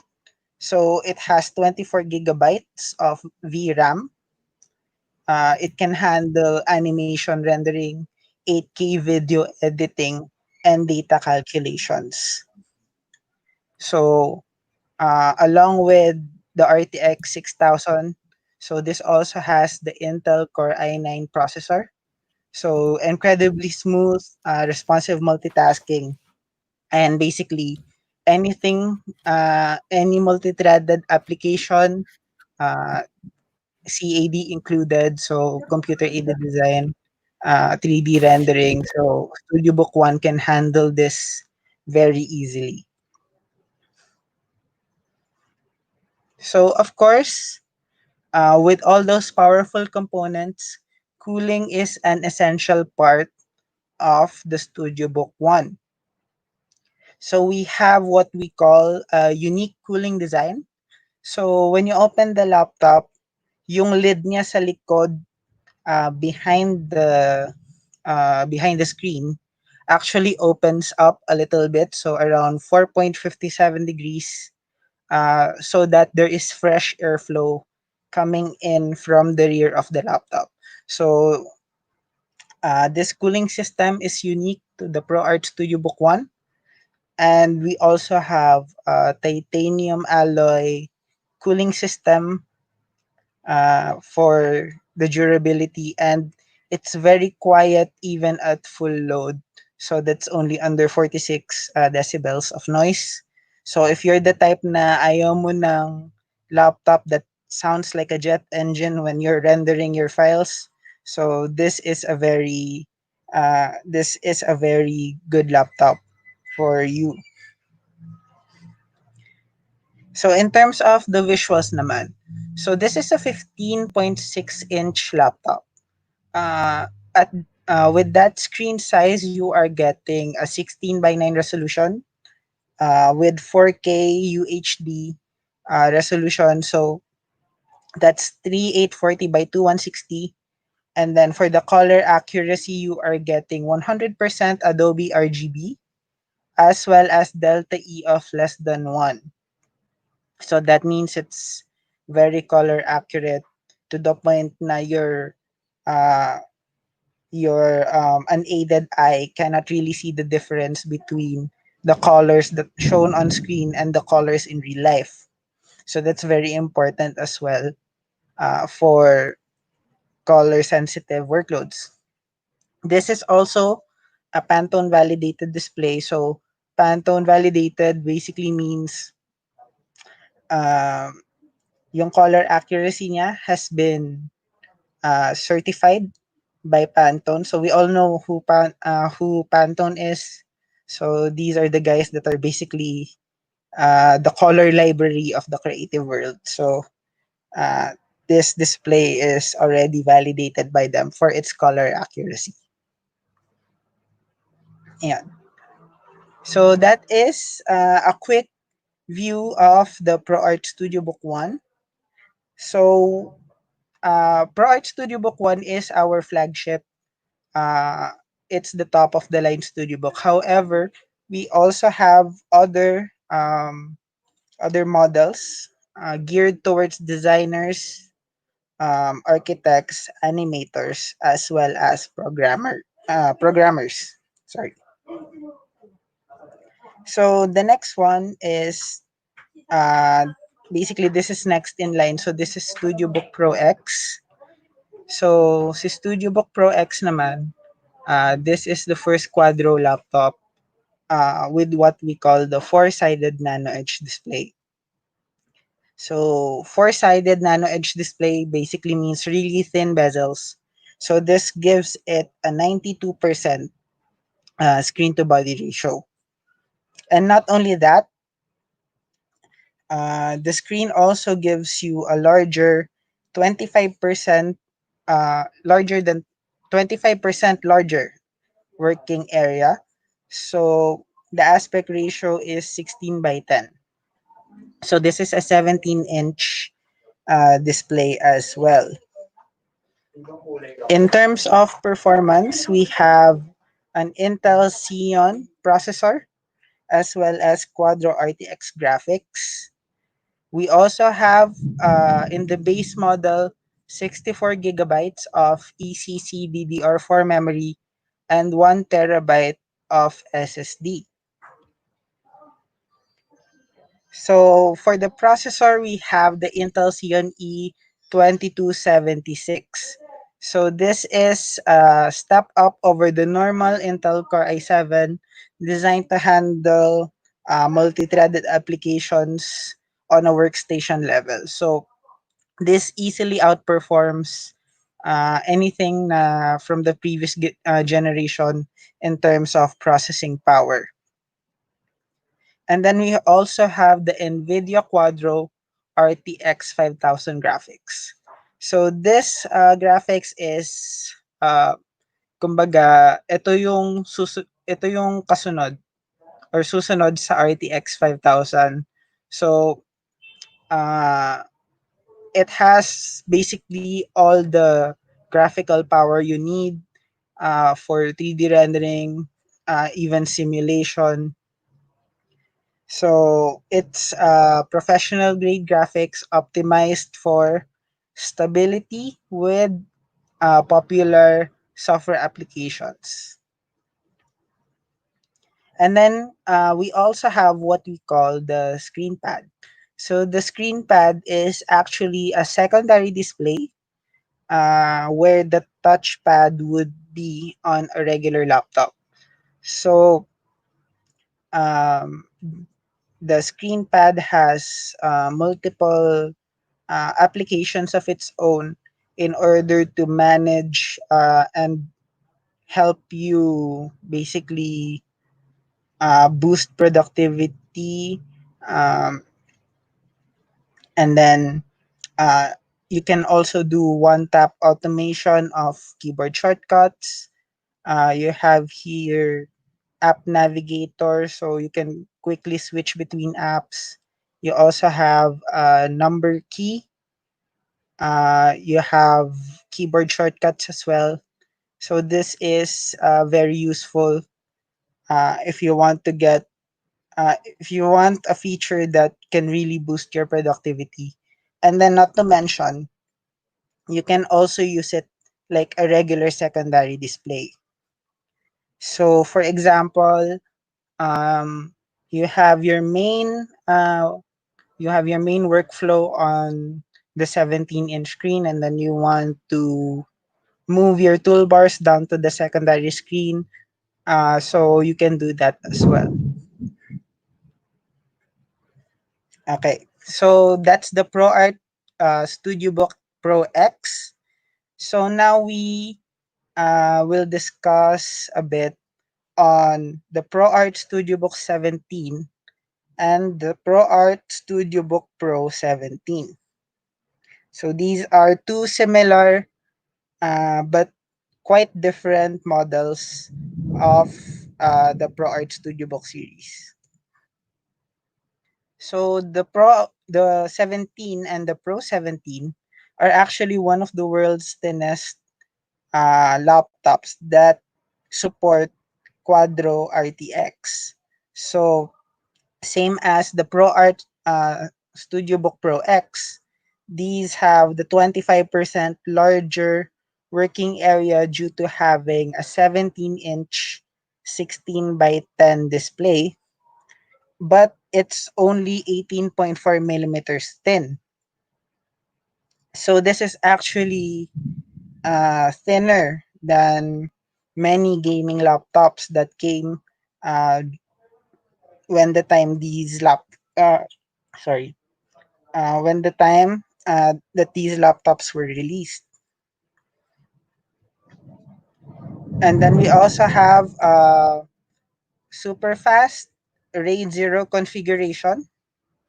So when we say RAID 0, you're basically combining uh, two storage media and combining them to basically get around 2.7 times or 2.6 times the speed. So you're basically doubling your actually more than doubling your data read and write performance. So in terms of processing power, we have two processor choices. For the StudioBook 17, we have the Core i7 9750H processor. And then for the StudioBook Pro 17, it has the same processor as the StudioBook Pro X, which is the Xeon E 2276M. Okay, in terms of graphics naman, we also have two choices. So the StudioBook 17 comes with an RTX 2060. So this is an GeForce RTX Studio graphics. And the StudioBook Pro 17 comes with the RTX 3000 Max Q. So So the RTX 3000 Max Q is an NVIDIA Quadro graphics in the same lineup as the RTX 5000 and the RTX 6000. And of course, again, thermals are very important for high performance workloads. So, uh, same as the higher end models, the Studio Book 1 and the Studio Book Pro X. So, thermals is also given an emphasis in the Studio Book 17 and Pro 17. So, we have five heat pipes. Uh, Cooling the CPU, GPU, and the power supply. And then it's also very quiet, so less than 39 decibels of noise, even at maximum performance. So in terms of the display, again, it also has the 16 by 10 aspect ratio, 17-inch display, same as the ProArt Studio Book Pro X. This one has 97% DCI-P3 color gamut, which is 129% sRGB and 97% of Adobe RGB. So the color accuracy is delta E less than 1.5. And then although the display is actually Pantone validated, so delta E less than 1.5 is actually already stricter than the Pantone certification.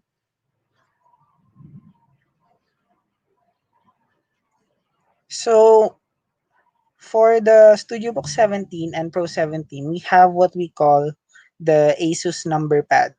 So this is a dual function number pad in the touchpad area. So this is like a virtual number pad that you can turn on and turn off in your touchpad area. So you can use this to quickly enter numbers as well as use your touchpad at the same time. So, for example, uh, you are in a bit of a hurry to enter, let's say, values for your 3D model, or let's say your programming. You can use the number pad to just quickly do number crunching and then still use the touchpad like a normal touchpad without having it turned off. So it's really very convenient for those times that when you need to quickly enter numbers. Okay, so we move on to the more compact models. So these models are the StudioBook 15 and the StudioBook Pro 15. So the StudioBook 15 and Pro 15 are the most portable workstations in the ProArt StudioBook line. So they are 15.6-inch displays with an 82% screen to body ratio. Again, with the Nano Edge ultra thin bezels, 18.9 millimeter thin chassis, and magnesium alloy construction. And also the overall weight for these laptops is around 2 kilograms. So considering the power and the performance, so that is really very light for its class. For the processor choice, so for the Pro 15 and the StudioBook 15, we have the Core i7-9750H processor. And then for graphics, so two choices. We have the StudioBook 15 with the RTX 2060 GeForce RTX Studio Graphics, and the StudioBook Pro 15 has an RTX 5000 Max Q. So this is again NVIDIA Quadro RTX Studio Graphics. Okay, so for the panel, this time around, we have a 4K UHD panel with 100% Adobe RGB, uh, as well as a delta E of less than 1.5. So very color accurate again. So As you can see, this is a common theme within the StudioBook lineup. So even even at this level, the displays are very color accurate and Pantone validated as well. And again for the thermals, uh, so we have 205 fins for the quad heat sinks. So there are four heat sinks inside cooling the CPU, GPU, and the power supply, as well as six heat pipes in order to really draw heat from the components during maximum load. And there is also what we call the self-cleaning fans. So of course, kapag uh, when when fans are running at full speed all the time, so dust is definitely a concern since it's getting into the system. So we have what we call the self-cleaning fans. Meron siyang sariling kumbaga dust tunnel in order to direct dust away from the system and directly into the exhaust. So that helps with long-term cooling as well, since dust does hamper cooling capability of the laptop in the long run. Yeah. So those are the ProArt StudioBook series. So before I do a recap of the different models, I would just like to uh, give you guys an idea then of which StudioBook laptop is perfect for your industry, for example. So as you can see here, the ProArt series caters to a lot of industries. So we have data science, architecture, engineering, construction, product design, manufacturing, media entertainment, and those who are professional creatives. So here are some of the software that these industries use on a daily basis. And then just to give you an idea, so right now we're talking about CAD and modeling. So the best currently the best laptops, mobile workstations from the StudioBook lineup for these industries are um, the StudioBook Pro X, as well as the StudioBook Pro 17 and the Pro 15. So why is that? So not only counting the performance but the cost as well. Of course, you can use the top of the line StudioBook One for CAD, but um, the Pro 17, the Pro 15, and the Pro X can easily handle all the workloads given the requirements of these applications. And we also have what we call the ProArt Creator Hub. So the ProArt Creator Hub is an exclusive application that you can download for ProArt laptops. So you can basically do hardware monitoring. Uh, you can recalibrate the color profile of the display to your liking. There's also what we call rendering mode. So rendering mode basically dedicates the CPU, the GPU, and the memory to give you the maximum power uh, you need to complete your projects while also prolonging battery life. So, for example, you are using your ProArt Studio Book to render projects, and you are on the go. So this helps a lot in making sure that your render finishes on time without actually running out of battery life. And so this is an example of the color calibration screen. On the ProArt Creator Hub, so as you can see, pwede mong, you can adjust the brightness, the color gamut, the color accuracy, temperature, and even the gamma levels.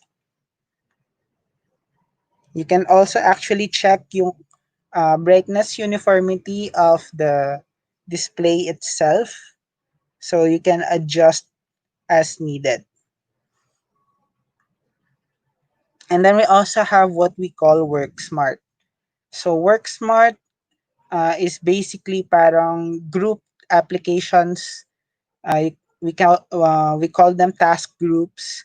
So you can group 4 apps together, and then when you click on the task group, so all 4 programs automatically turn, or rather, all programs automatically start up simultaneously. So no need to actually go and search for, let's say, Autodesk Fusion, and then you may need SketchUp.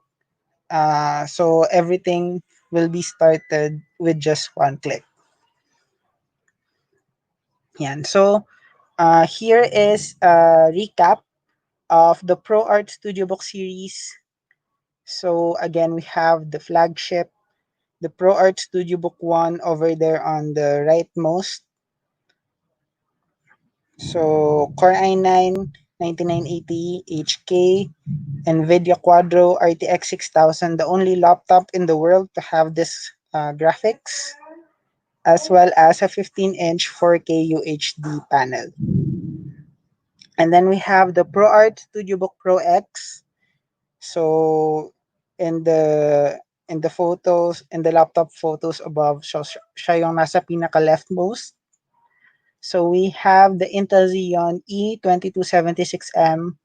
We have the NVIDIA Quadro RTX 5000 graphics, as well as the ScreenPad secondary display with a 17-inch 16 by 10 panel. So next we have the ProArt Studio Book Pro 15. So Core i7-9750H, NVIDIA Quadro RTX 5000 Max Q, and a 15-inch 4K UHD panel. And then we also have the Studio Book 15.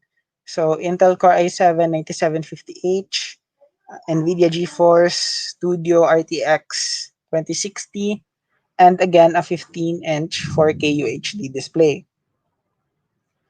So we also have the two 17-inch models. So Studio Book Pro 17, Intel Xeon E2276M, NVIDIA Quadro RTX 3000. Uh, it comes with the number pad, LED backlit, uh, dual purpose touchpad, as well as a 17-inch 16 by 10 display.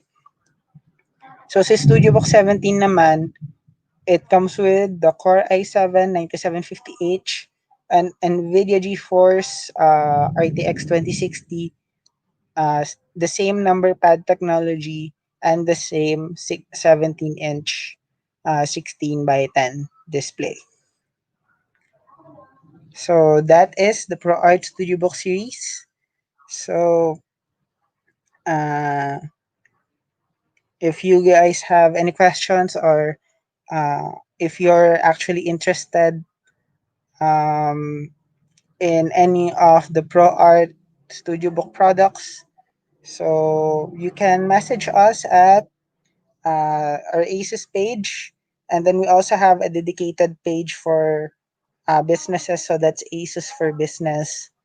You can send your inquiries there, and you can also ask your questions in the live stream. So yeah, that's the ProArt Studio Book series.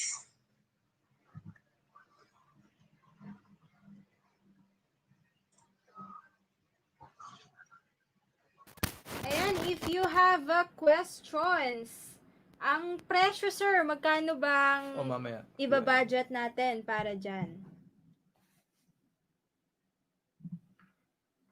Okay, so for the pricing, uh, hold on, I will just share with you guys.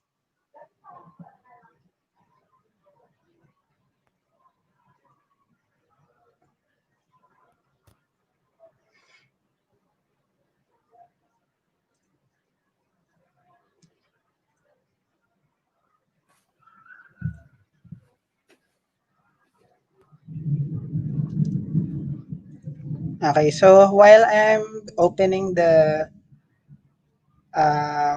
opening the file for the pricing, so so for the studio book lineup, actually, um, just to set everyone's expectation now, these products are uh, targeted really to the content creator community. So these laptops have features like the color accurate panel, the uh, what we call yung sustained performance of the processor and graphics, and even the keyboard has its own dedicated hotkeys just for content creators to use. So these are really perfect for um, what we call uh, the creator industry. Mm,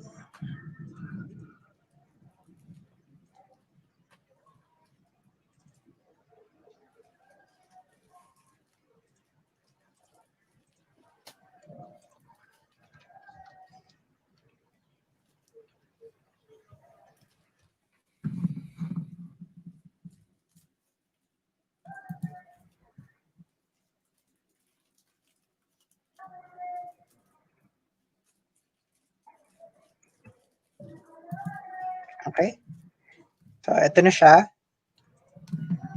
Unahin na natin si flagship. So si ProArt Studio Book 1. So for the ProArt Studio Book 1, so uh, we have the 15.6-inch 4K UHD panel, Core i9-99 80HK, NVIDIA Quadro RTX 6000, 64 gigabytes of DDR4 plus 1 terabyte of SSD, three Thunderbolt 3 USB Type-C ports, Windows 10 Pro with 3 years of on-site service warranty. So again, this is the world's most graphically powered laptop as of today.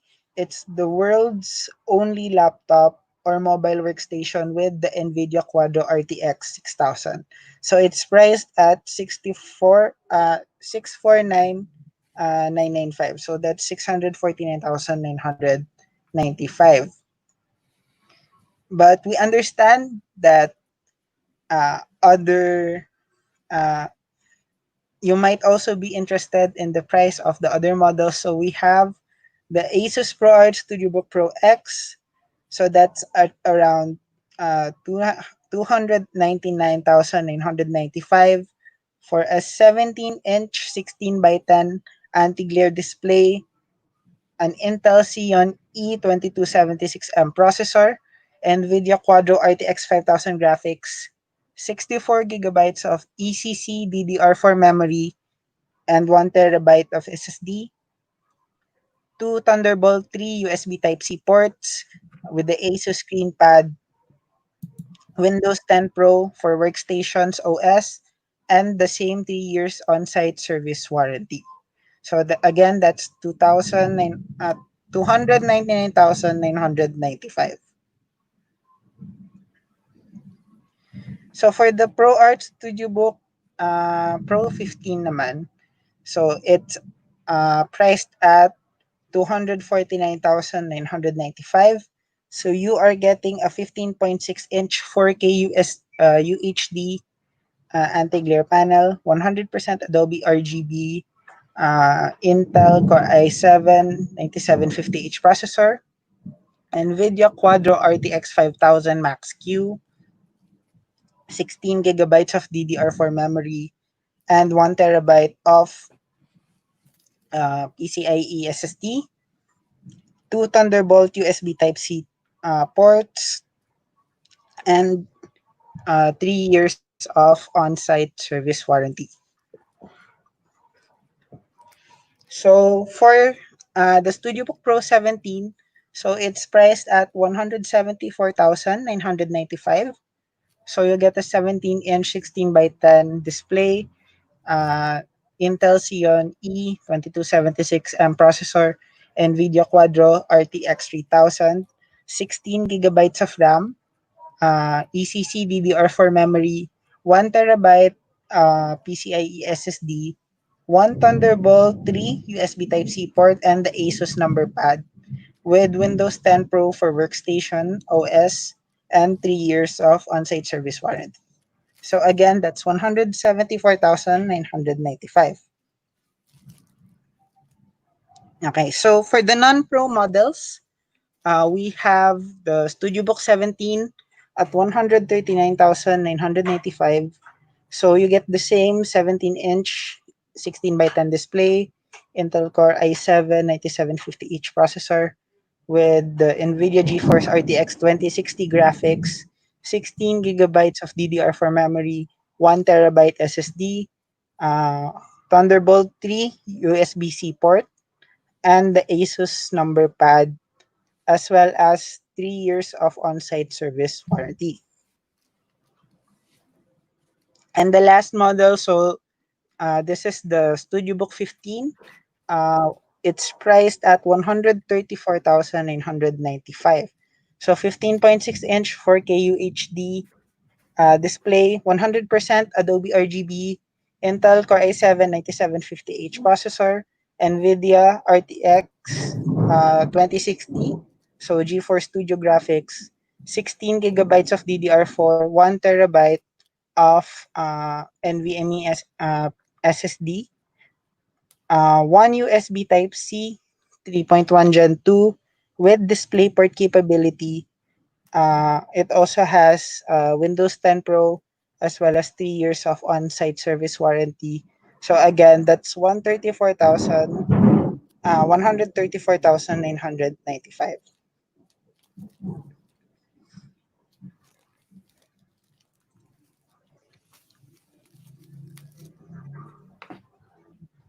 Okay, so uh, may announcement pala kami uh, right now. So I think it was mentioned earlier that we will be announcing something.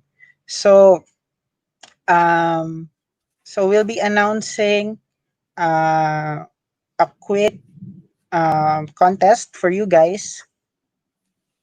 So all you have to do is like and share the video with the hashtags Asus Create Anytime Anywhere, Asus Pro Art Studio Book, and Asus Fusion 360 projects. So that's hashtag Asus Create Anytime Anywhere, hashtag Asus Pro Art Studio Book, and hashtag Asus Fusion 360 projects. So there will be 5 winners of an Asus travel adapter and Asus USB lanyard. Okay, so keep sharing the video. And question, Sir Nico, kailan natin yan makikita sa ating store, sa mga malls, yung mga unit na yan? Sorry. Actually, it's currently already available for order sa Shopee and Lazada. So we have certain models that are already available. So this includes the StudioBook 15, StudioBook 17, and the StudioBook Pro 15. So they are already available, and the rest of the lineup will be rolled out in the Philippine market gradually within the next few months. So stay tuned for availability of the rest of the studio book lineup. Okay, ayan, if you are planning to purchase or ating pag-ipunan, no? Asus for Business, pwede kayo dong mag-send ng inyong mga inquiries. Tama, Sir Nix? Yes, you can send your inquiries sa ASUS for Business Facebook page, or you can also message yung ASUS Philippines Facebook page. So, uh, if you're interested in purchasing one, or if you're representing a company or a business and you are in need of powerful solutions for your workload, so ASUS Philippines and our commercial team can help you get your hands on the Pro Art Studio book lineup. Okay, ayun, wala nang katanungan. Maraming salamat, Sir Nico, sa pagsama mo sa amin ngayong tanghali. Mag-evening na. All right. So again, thank you for having me, and to everyone listening right now or watching right now in this online webinar. So thank you, and hope to see you guys next time. Bye, Sir Nico. Thank you.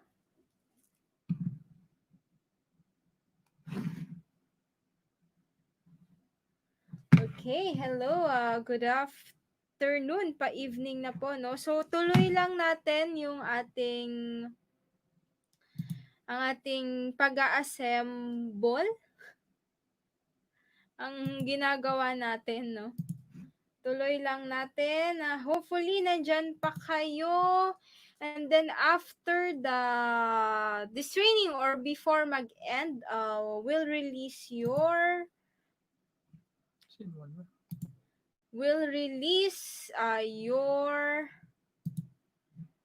course ID. Okay? And if you have questions along the way, drop lang sa ating comment section and then sasagutin yan ng ating instructor. Okay, again, thank you so much, ASUS Philippines, Sir Nico and Miss I, for joining us this afternoon. Ayan, like and share lang ang ating video with the hashtags ASUS Create Anytime Anywhere, ASUS Pro Art Studio Book, and ASUS Fusion 360 projects. And we'll announce the winners. Okay?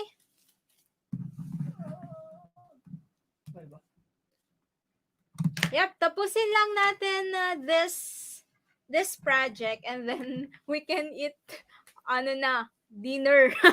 Kasi dinner time na, 6 p.m. na, no? Cheche!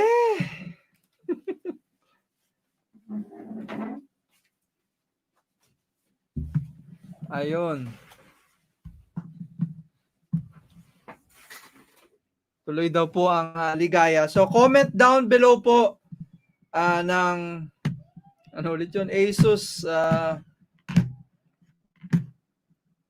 ayan. Like and share this video with the hashtags ayan, ASUS Create Anytime Anywhere, ASUS Pro Art, ano yun, Studio Book, ayan, ASUS Fusion 360 projects.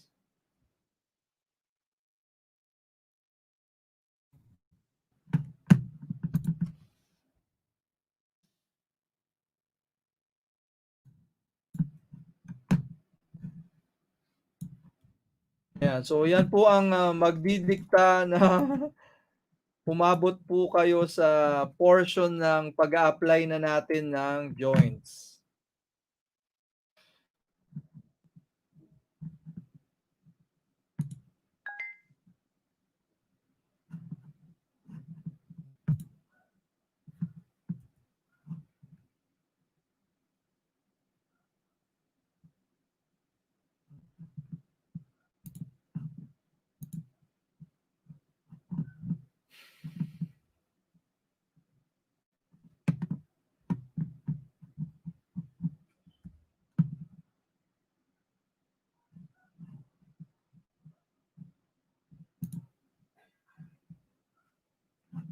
Ayan. So, pa-comment, like, and share this video with the hashtags. Yan din po yung timestamp na umabot po kayo sa ano no sa joints portion ng ating assembly creation. Woo!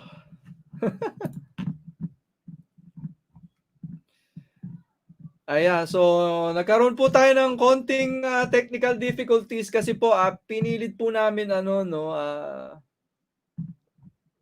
ma-experience, mapakita sa inyo yung experience ng paggamit ng ProArt. Kaya nawindang po kami ng onte dahil yung nag-iba po kami ng setup. So what we are currently using right now is Asus Studio Book mismo po. Ayan.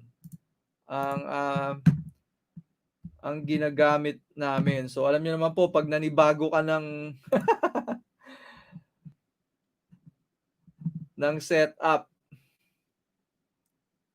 Pero the feel po no, the feel is yeah, I am using the ProArt Studio Book no. The feel is ano po no, the feel is napakabilis po no in terms paggamit ng Fusion 360. Ayan. So if you're serious about your craft, ayan no, if you're serious about your craft no, highly suggesting you invest in a serious hardware.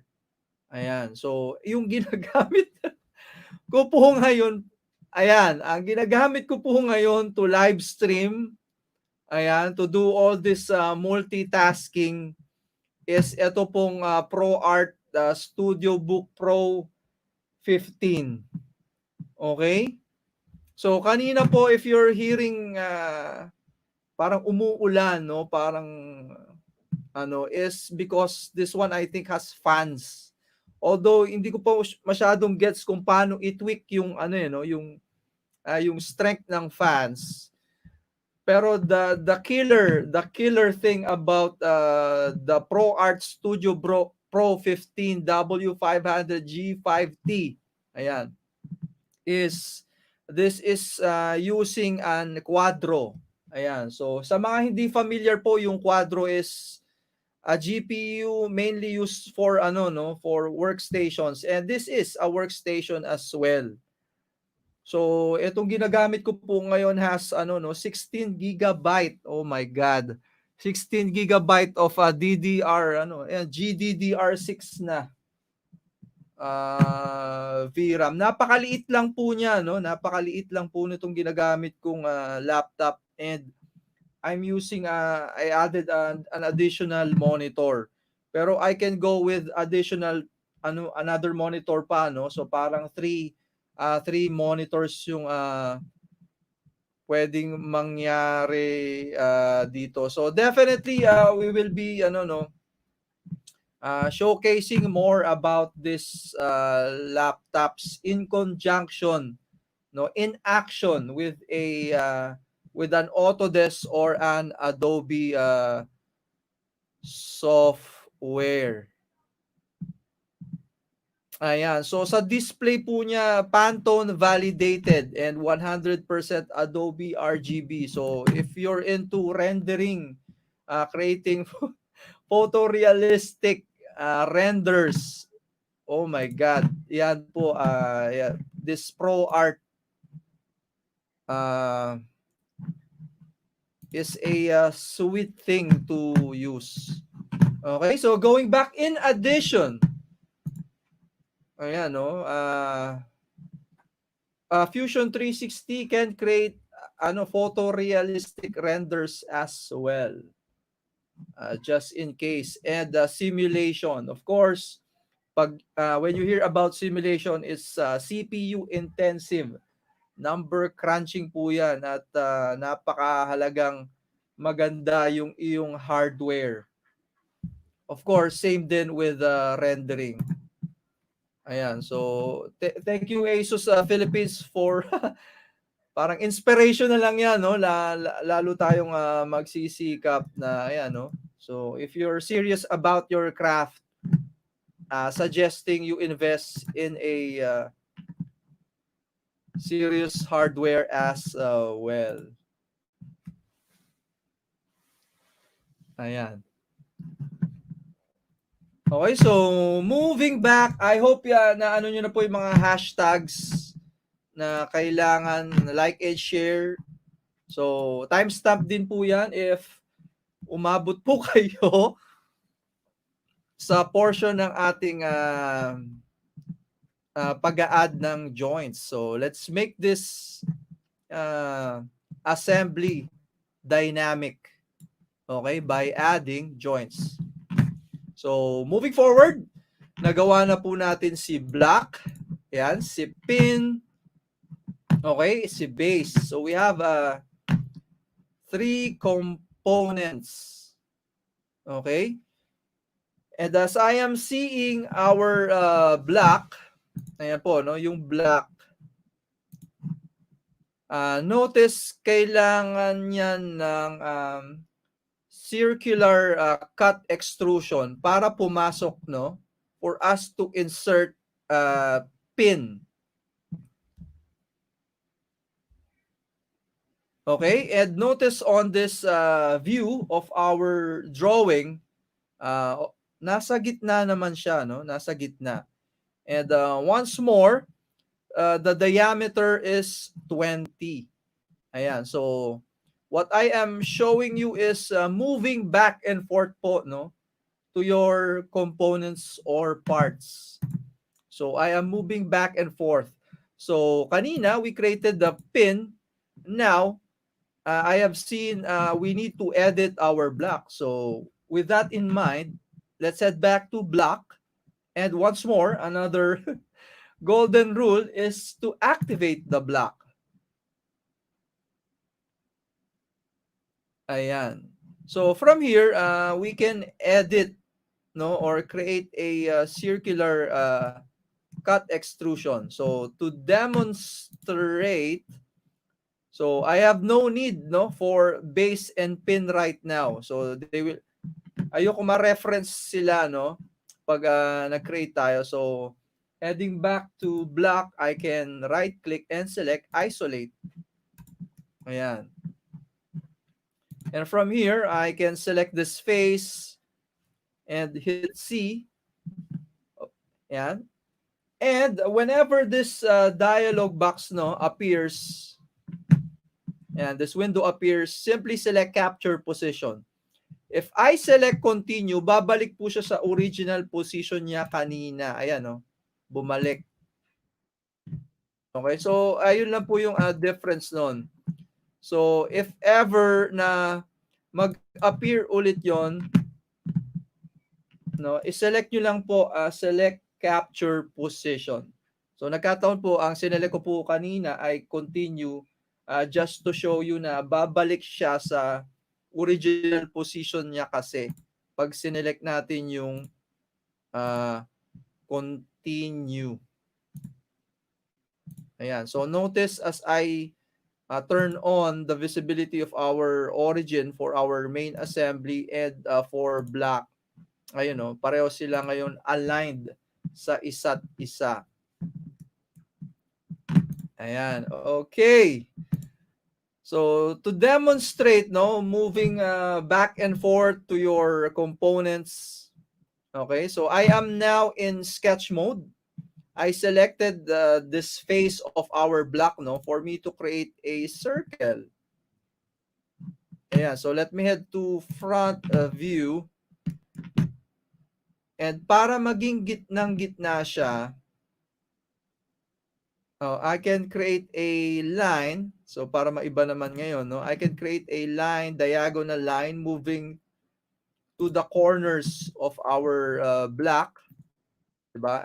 And I'm going not, if you remember, no, we can turn sketch entities into construction entities by hitting X, the shortcut for that one. And from here, I can locate the midpoint of this diagonal line to create our circle. Ayan. So from here, notice it's now fully defined. The color is black, di ba? I can now hit E for extrude. Yan. And pull this arrow to the left, making this a cut extrusion. Ayan, kaya red siya. Okay, let me key in negative 10 for now. Okay, pero don't worry, no? We can always make adjustments if ever. Okay, so selecting OK. Ayan, going back to home view. And from here, no, I can mirror this circular cut extrusion to the other side kasi, 'di ba? Our origin planes are at the middle. Ayan. So I can mirror our extrude 2 on the other side, and same din mamaya, no, if I create a circular here, no, circular profile and cut extrusion, I can mirror that going to the left. Okay, so let me activate our main assembly for now. Also, no, notice, 'di ba, we isolated our block. Okay, and to reveal that components, I can head over to our parent assembly, and I can select show all components as well.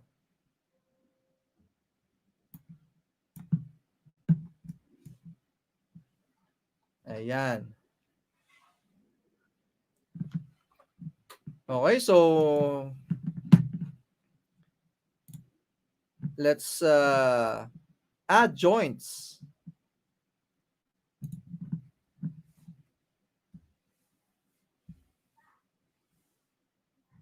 Ayan. So to bring in joints, no, it's simply heading up to assemble and select joint. Okay, and the shortcut key also is letter J on our keyboard.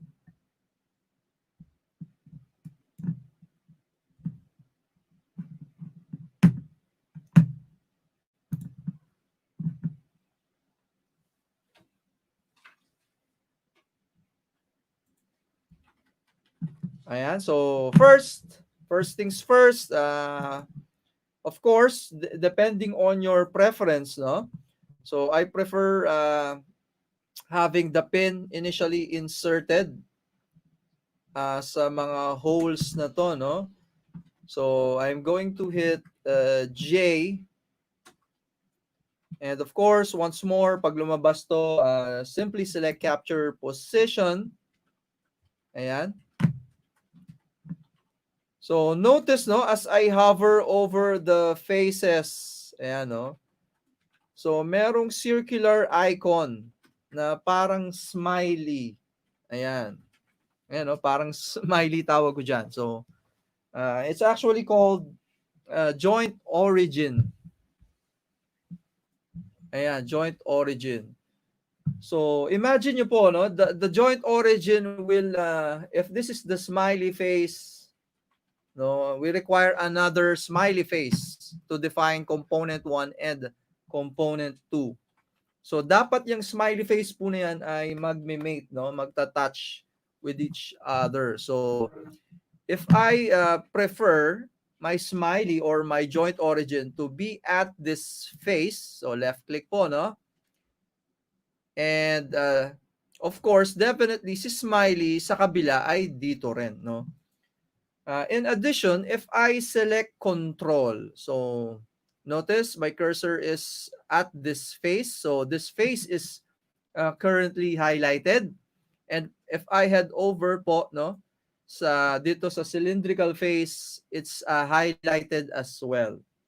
If I hold control, ayan, And notice as I hover over this face, nakalock na po ta. We are now locked on that previous selection, no, na we held for control. So I am still holding control. Okay? So I am now locked at this face. So that means if you're going to hold control on a specific face, it will lock you on that face. So for example, sa face dito, I hold control. I press and hold control. As I hover over here, ito pa rin yung current selection natin. So once more, by holding control, we are locking on that face. So I will now be releasing the control key. So we have two options. The result will still be the same. Diba? If I opted for this face and hold control, I can select this joint origin. Ayan. Or if I hold the control over the cylindrical face, I can also select this joint origin. So again, we have two possible solutions. So up to you, your preference. So again, the end result will still be the same. So I prefer sa cylindrical face na lang na to, no? And holding control and left click to select that joint origin.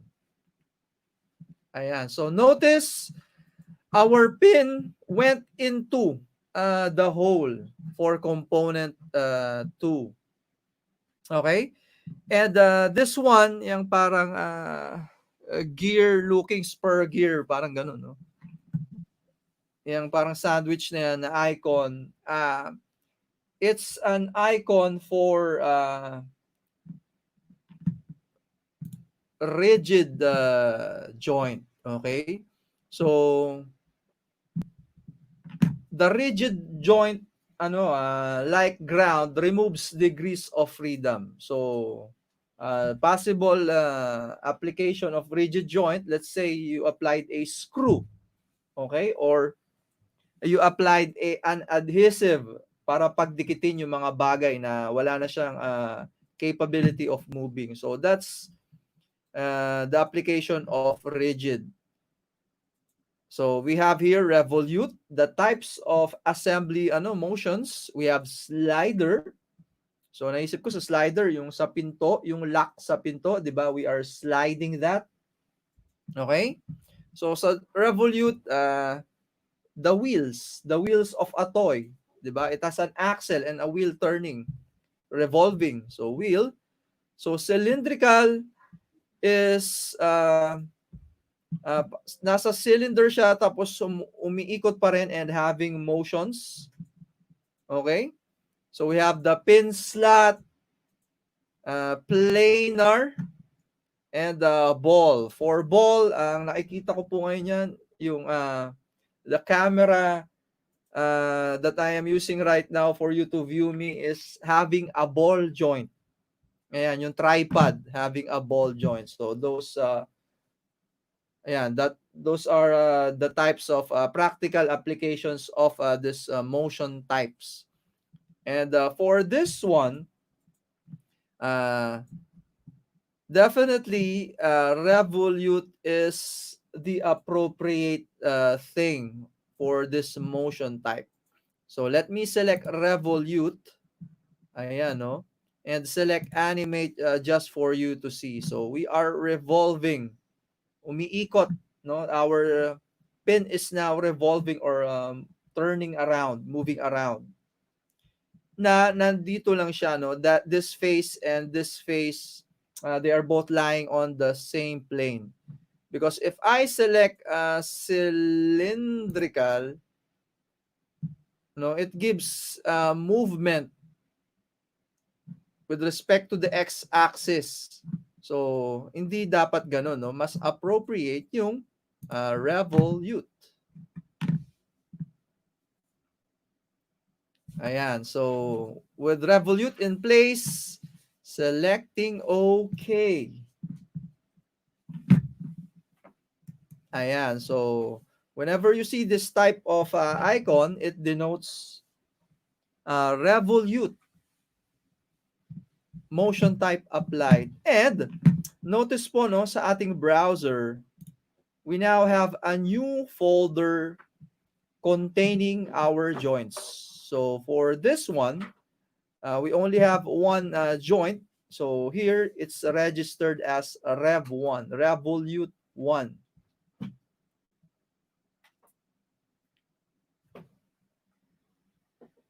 Ayan, so it's Revolute 1. So question, do we need to create another pin? So definitely no need, because the pin to be inserted here is same as this pin. This pin. So what we only need to do is to create another instance of this pin. Okay, so let me select this pin. And I'm going to hit Control C to copy and Control V to paste. Ayan. So, of course, diniselect ko muna, no? Ayan. So, let me move this one over here, grabbing the planar handle. So, ito po yung mga bilog na yan. It's a rotate handle. Ayan. So, selecting OK.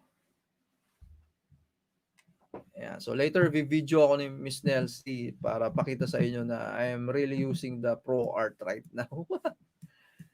So, hitting J once more for joint. Ayan, no? So, we are now asked to what joint origin ang i-define natin. Ayan, so for this pin, let me select this joint origin, holding control to simply lock on this face. Ayan. So, ibahin naman natin this time. Let's hover over this face, hold control, and select this joint origin.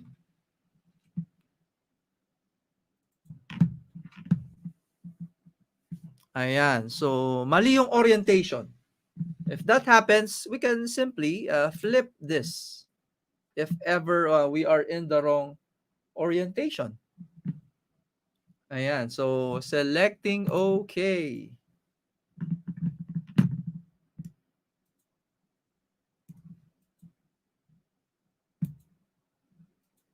Ayan. So, pwede na natin ilagay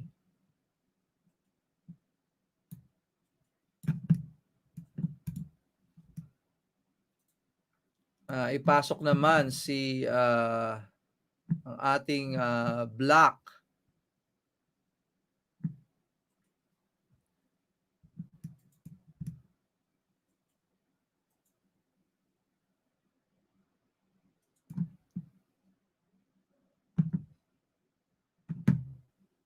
Ayan. So, with this cylinder, recall that the height of this cylinder is the spin, di ba? Ayan, is 30. So, let's head back to our main assembly. Ayan.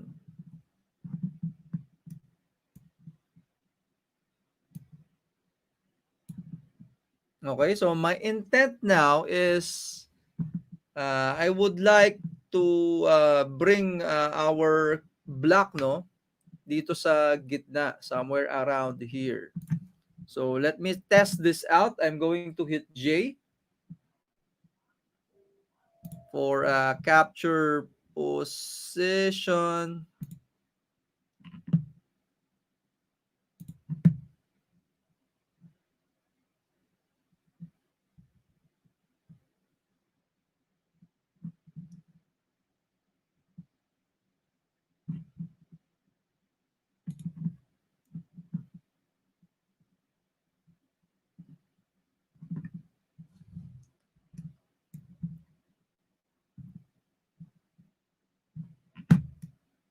So inspecting.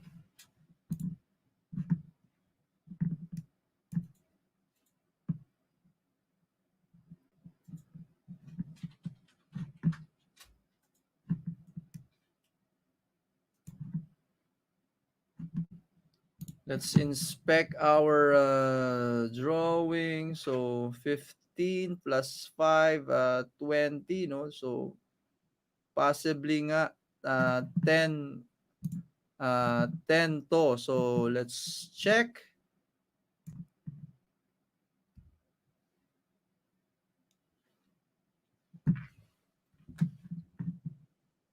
Okay, so in addition, I have a plan, no, na igitna talaga siya eh. Okay, so in addition, notice po, no, if I hit J for capture position and turn off the visibility of the block's body. Ayan.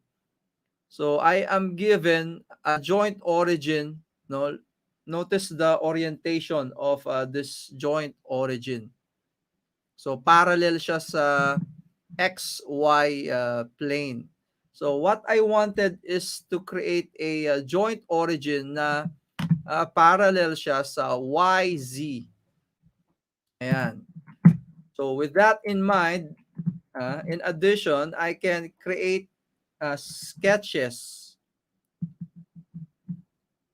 to act as a helper for us to have joint origins. Okay? So I'm going to turn off the visibility of body 1 and notice, no, I am working on our block 1 po. So it's now active. I'm going to hit C for circle and select capture position.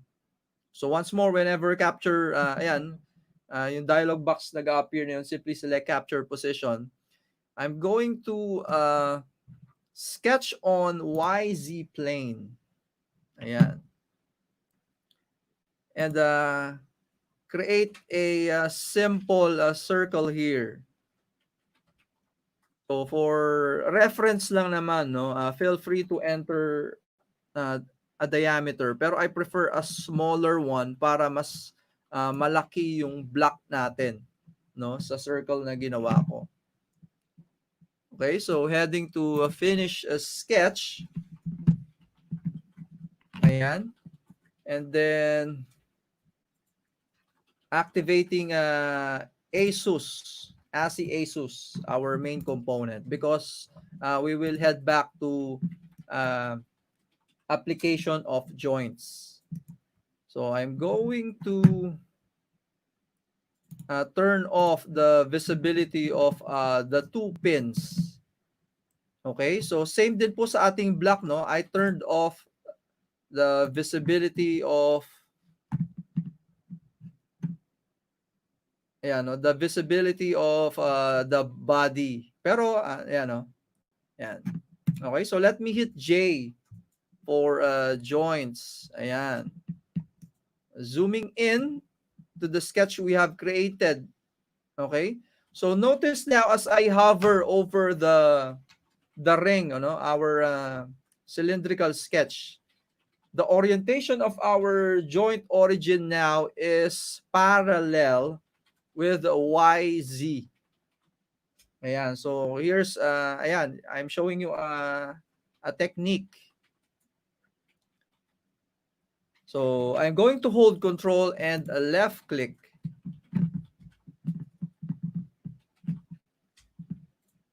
Ayan, so zooming out.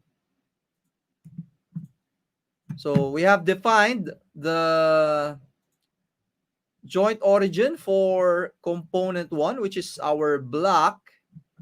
And this time for component 2, my target is our base. So under mode, I'll be selecting between 2 faces. I'm going to select this face and this face.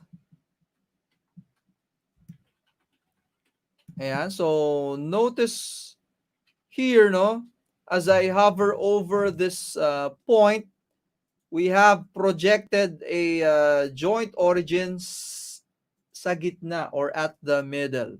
Okay? So I'm going to left click here. Ayan. So under motion type, definitely this will be revolving on that axis. So I have selected revolute. Okay, let me turn on the visibility of body 1. Selecting animate once more. So notice we are exactly at the center or middle. Okay, I'm going to select OK now. Ayan.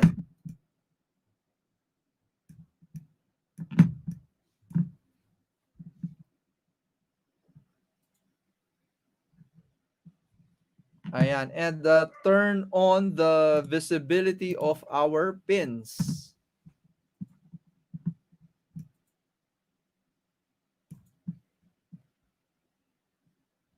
Okay, so from here, we can change our display style or visual style. I'm going to select wireframe. So at the bottom po, no? At the bottom, there's a toolbar here.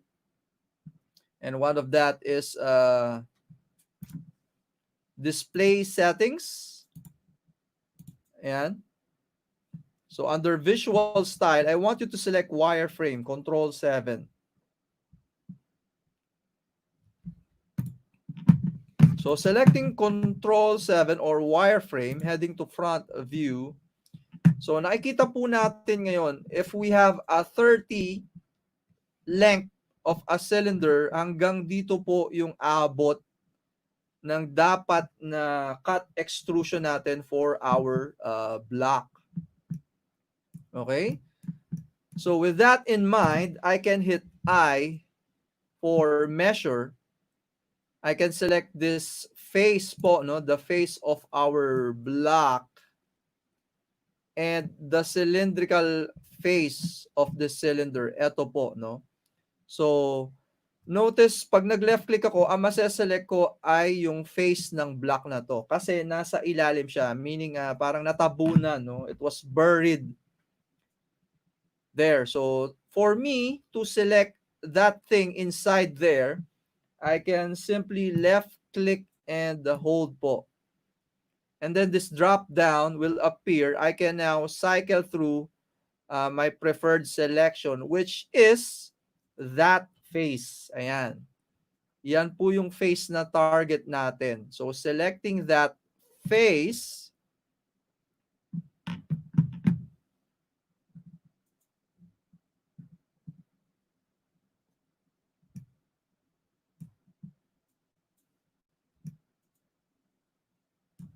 ayan, mali yung na-select ko, hindi ko siya natamaan. Ang na-select ko po ulit yung cylindrical face na yon. So let me restart my selection. Selecting this face.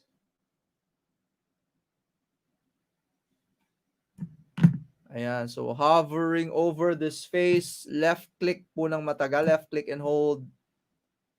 And selecting this face.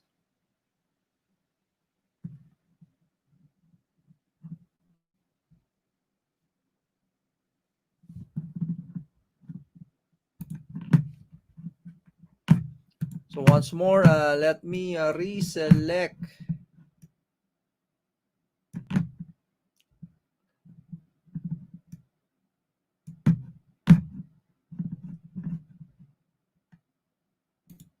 Try natin enable yung shaded with the visible edges this time.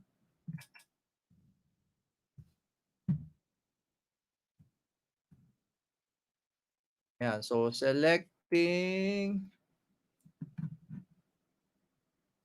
this face. Okay, so let me turn off the visibility of body 1 instead and select this face. So correct, no? The distance, no, the depth of the hole na kailangan natin ilagay sa block is 10. Okay, so let me close this.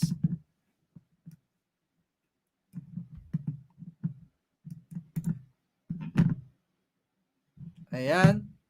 And head back to our block.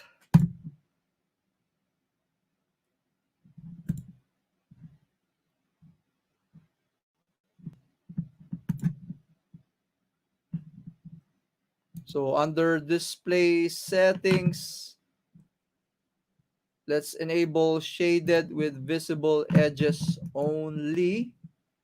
Turning on the visibility of our body 1. So I have activated block 1 po because I'm going to create these holes with a depth of 10. So I'm going to isolate block as well.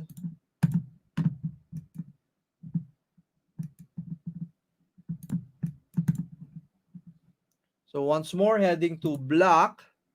Ayan.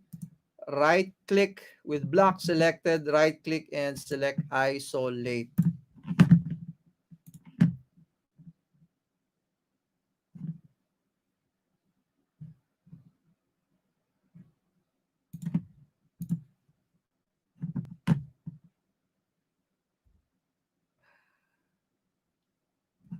Ayan.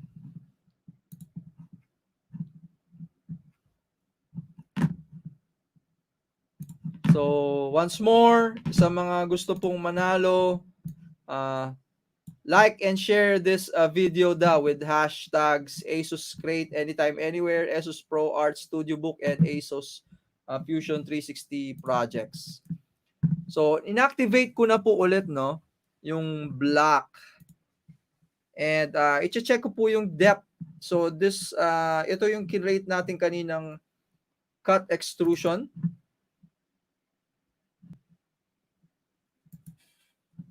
So, selecting that, right-click and select Edit Feature.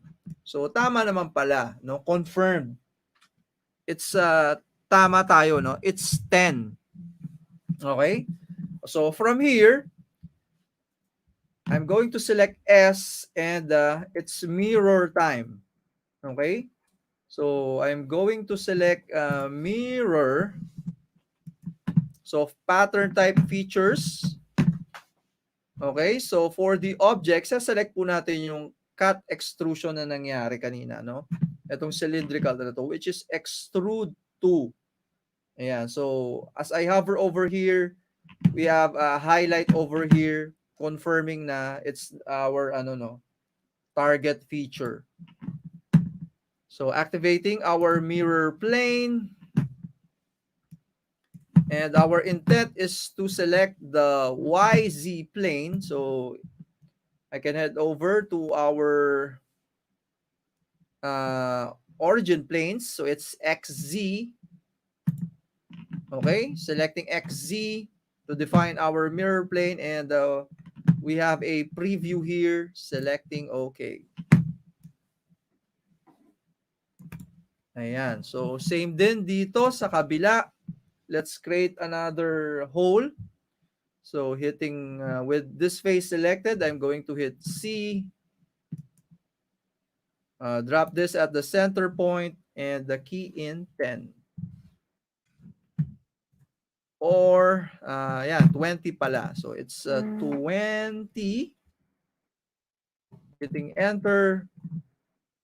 Hit E for extrude. Okay, going in the negative direction. And to be exact, typing minus or negative N. Once more, operation to be cut, selecting OK. Ayan, and hitting S for design shortcuts, typing MI for mirror, feature type, selecting this extrude 3, and activating or defining our mirror plane, this time to be YZ. So heading over to our block, select natin yung YZ ni block. There's our preview. So compute option is adjust, selecting OK. Ayan. So in addition, we can turn off the visibility of our sketch by simply selecting this eyeball. Okay, so same with our origin, planes, and axes. So we're done modifying our block. Let's head back to ASCII ASUS. So we have isolated our block. So with ASCII ASUS selected, I can right click and moving down, I can select show all components.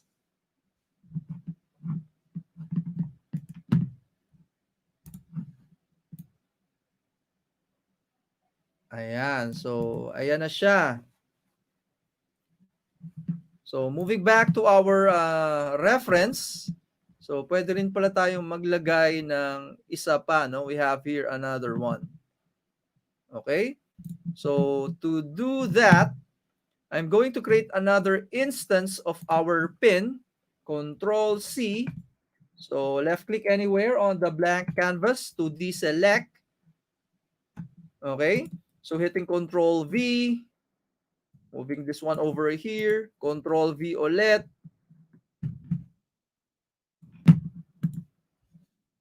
Ayan, for another pin, let's move this one here and select OK.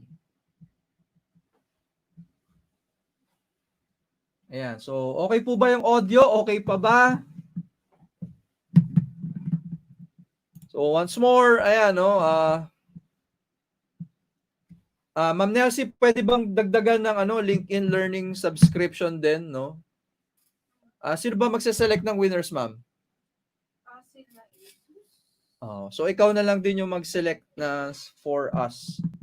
So hindi lang po ASUS freebie, we will also be giving away LinkedIn Learning subscription. And please connect with me in LinkedIn.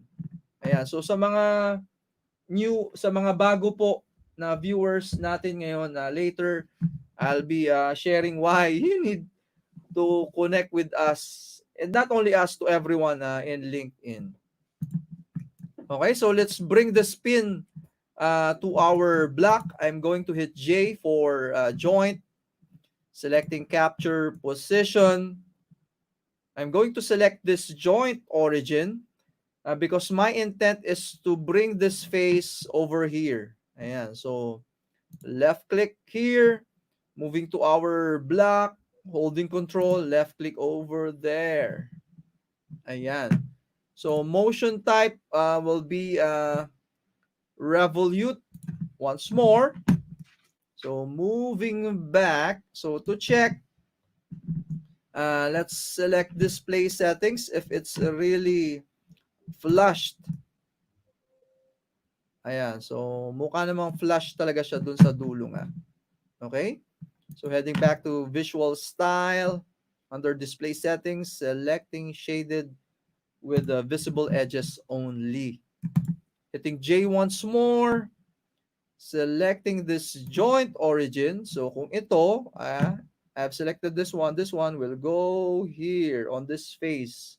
Holding control and selecting this joint origin. Control, left click.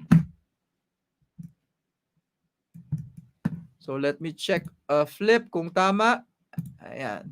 Selecting OK.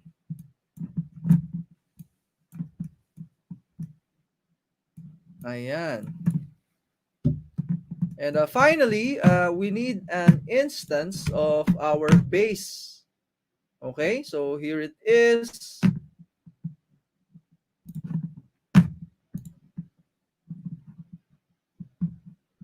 Ayan, to our viewers in YouTube, please like and share this video with hashtags po, no?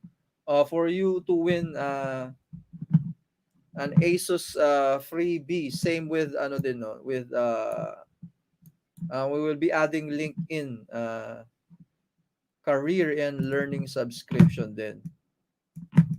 Okay, so heading back to base, creating an instance of base, Control C, left click once more anywhere on the blank canvas to deselect and Control V. Ayan, so let me move our base over here and I can select this rotate handle. Ayan, to rotate this one. Rotate ulit natin siya using this handle. Ayan. And select OK.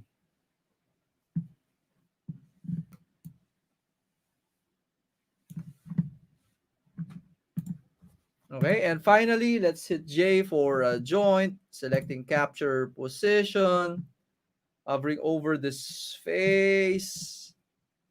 Ayan, hold nyo po yung control left click, hovering over the spins face, left click. Ayan, so baliktad siya, we can simply select flip. Selecting OK.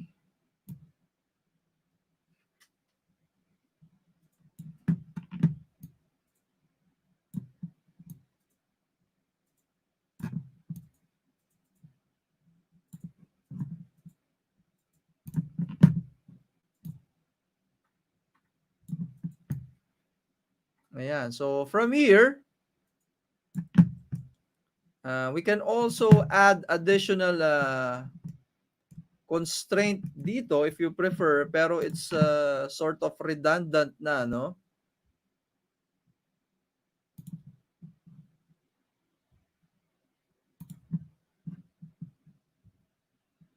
Ayan, so redundant na kasi tayo, no? So same din yun last time when I have mentioned about the redundancy of constraints. It may give you a warning. So selecting cancel. And here we go. Congratulations po, no, for if you were following along. Congratulations, you have just created another assembly with Fusion 360. Ayan, so I hope ayan, no, na may natutunan po kayong bago. At sana may natutunan din po kayong bago sa yung mga veterans diyan. Sana may napulot din po kayong bago. So if you have young ones or a student out there, so we would like to request you to teach Fusion 360 to our young ones. Let's inspire them to take up STEAM related professions in the near future, and CAD modeling, CAD designing with Fusion 360 is a great way po, no, for them to appreciate STEAM. Ayan. And hopefully we can influence them to be architects or engineers.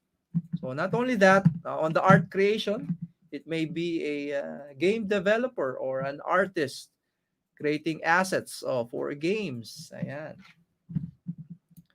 So if you would like to prevent clashes, so this one is an additional. So tumatama po no? Siya sa no, we can enable contact sets. Ayan. So I have selected contact sets, no? So nag-iba na po dito. I can create new contact set. So I would like to simulate the real world, no, effect of this one and this base. Dapat hindi naman po talaga mag-overlap yan. Dapat hindi yan ghost, no? Okay, so selecting OK. So notice pag pumunta siya sa kabila, tumama siya doon, no? Hindi siya magpa-pass through. Ayan. But of course, take note, by enabling contact set, it's a CPU intensive process. Gumagamit po yan ng CPU intensive process. So nagkataon lang,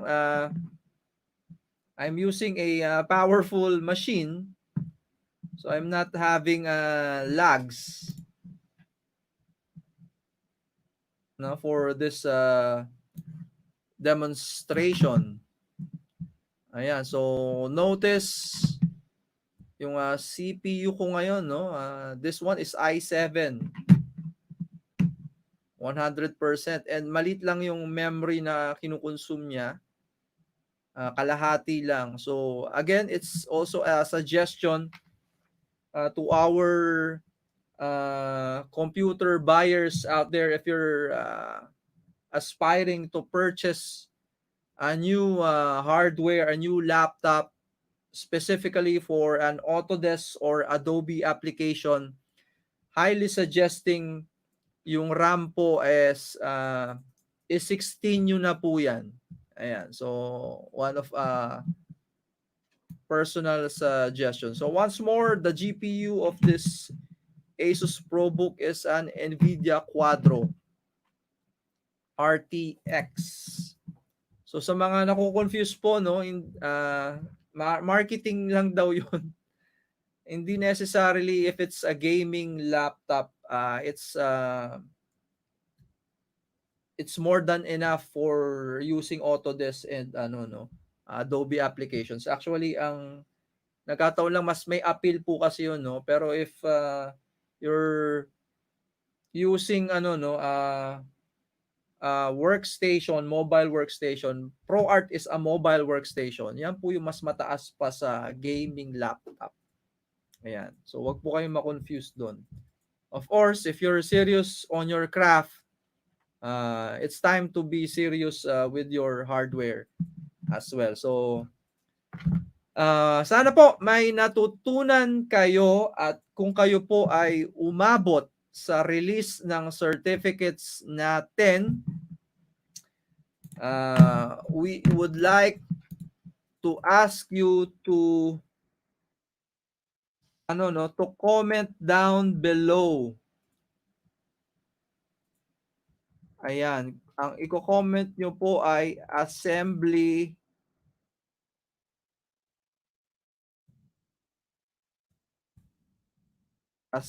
joints. Ayan, so assembly joints po ang i-comment nyo. Ma'am Nessie, na-video mo ba ako kanina?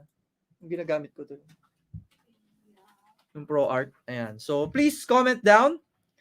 Assembly joints, that's a way to check. At yan po yung mauunang magkaka-certificates kasi we know na nandito po kayo sa kahuli-hulihan. Wala pong nag-cut daw. Wala daw nag-cut ng classes. Ayan. So, kita naman po yan, no? Kasi may timestamp. So, once more, assembly joints. Comment down. If you're in YouTube, comment down. If you're in Facebook, comment down po ulit. Tapos, if my connection in LinkedIn,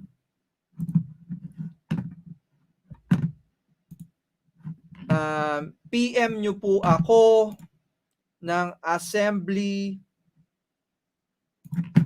joins. So, in addition, please join our group. It's Autodesk Fusion 360 user group. Specifically for Fusion 360 lang po yan. Tapos, ayan, so once more, ang ginamit ko pong workstation for this live stream and training is ProArt Studio Book Pro 15. Maliit lang po siya, 15.6 inch. Pero the killer feature of this workstation is it's a Quadro. Ayan, RTX with 16 gigabytes. Grabe. So, I tried playing Crysis. If you know the old game na Crysis. Ayan, ang ganda po niya. Sobra. Ayan. So, if Asus will be extending their their lending of this unit, we will be evaluating this further using other Autodesk software. So stay tuned po with regards to performance of the Studio Book in render mode.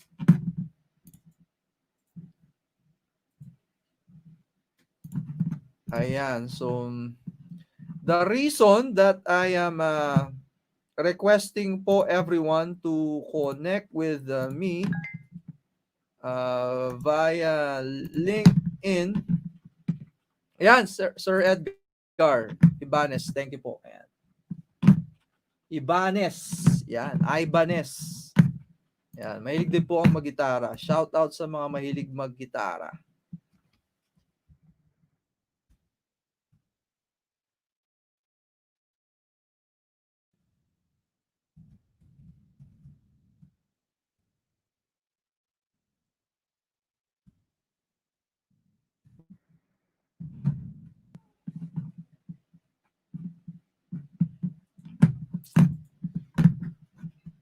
Ayan. So as an additional learning reference, I will be sharing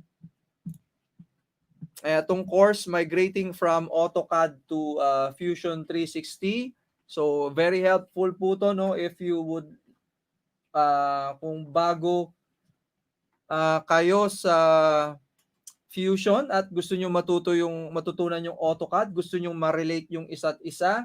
So wala pong tapon, no? There's no walang tapon. Yan.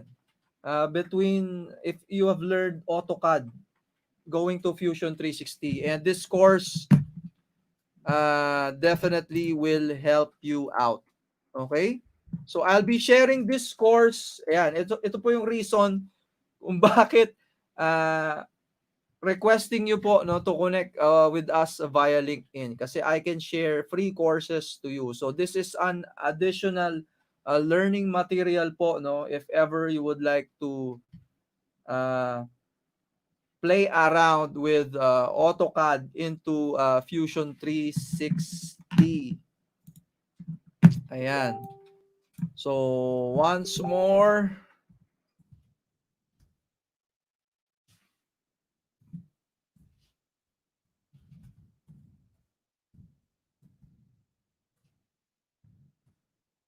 yeah. So once more, I'll be sharing this now to all of my connections. So if you are my connections, you are my connection in LinkedIn, you will be having access to this course. Ayan. So pwede nyo pong panoorin yung replay ng live stream natin na to at itong free course po na to. And you can also download the app. May app din po itong LinkedIn Learning for you to watch this course absolutely free sa inyong mga mobile phones. Ayan. So, share ko na po, no? So, comment down below assembly joints sa shinare kong course. Ayan. So, Sir Alfred, Sir Anthony, may shinare po akong free course sa ating lahat. Ayan, no? And to know na umattend kayo hanggang dulo, I want you to comment po sa course na shinare ko. Ayan, assembly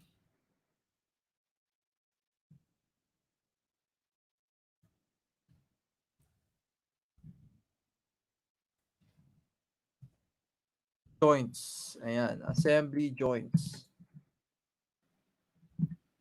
Ayan, so same din if you want to win an Asus giveaway, like and share this video with hashtags.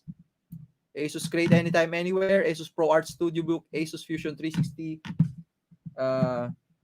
projects. Ayan, so wait ko po kayo, comment down. Then, assembly joints course, sa free course na shinare ko. Ayan. So, Sir Bricks, sana connection kita sa LinkedIn. Please comment din, Sir Bricks. So, kay Sir Saging lang ang may puso. Please connect with me po in LinkedIn. Dahil nabanggit mong keyboardista ka, we have the time. We can probably compose music or jam together, 'di ba? And ayan, malakas din kay if you're into recording.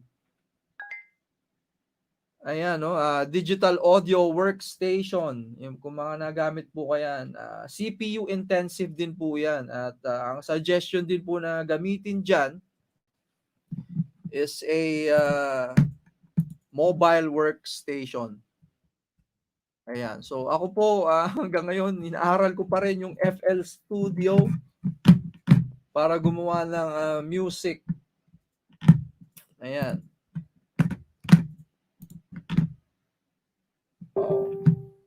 Next time na lang po tayo mag-guitar lesson. Sa mga musikero dyan. But for now, please comment down assembly joints for Miss Nelsie to prioritize you para sa release of certificates. Tapos yun din ata yung mananalo sa LinkedIn Learning subscription. So yung LinkedIn Learning subscription po is valued at $90 din po yan. So makikita nyo po yung shinare ko because if you're my connection, i-click nyo lang po yung profile ko. Ayan, click nyo yung profile ko po. And then sa ilalim, makikita po nyo yung activity ko. So one of my latest activity right now is I just shared a free course, LinkedIn Learning course to you. Ayan! Ma'am Rian, thank you po sa pag-join. Pag-join nyo sa amin. Sir Nehemia, Sir Anthony, Sir Esmer. And trip-trip lang, no? For fun. If you can provide, if you have registered, no? May registration tayo, ma'am, di ba? Yeah, pero close na siya. Ayan. So, for fun, para matutunan nyo po itong ginawa natin, if ever na hindi nyo nagawa, as a reference, I can share this, itong ginawa nating assembly. Ayan, so ganyan po kaganda yung Fusion 360 na yan. So, kunyari, because Ma'am Rian, Sir Anthony, Sir Esmer are all my connections. Mas lalo po nilang matututunan yung yung tinuro po nating assembly creation. Kasi po, number one, nakapag-share po tayo ng free course and then yung ginawa ko po mismo ngayon, kaya kong i-share sa kanila. So here, 'di ba, I'm pasting down the email of Miss Rian, inviting her to access this. So kung meron dyan na gamit ng Fusion 360 ngayon, if you're following along, pwede nyo pong i-manipulate na tong ginawa ko. You can reverse engineer. Ayan. So again, it speeds up the learning curve. So may access na si Ma'am Rian. 'Di ba? Sino pa ba yung mga connections ko dito? Ayan, si Sir Nehemia.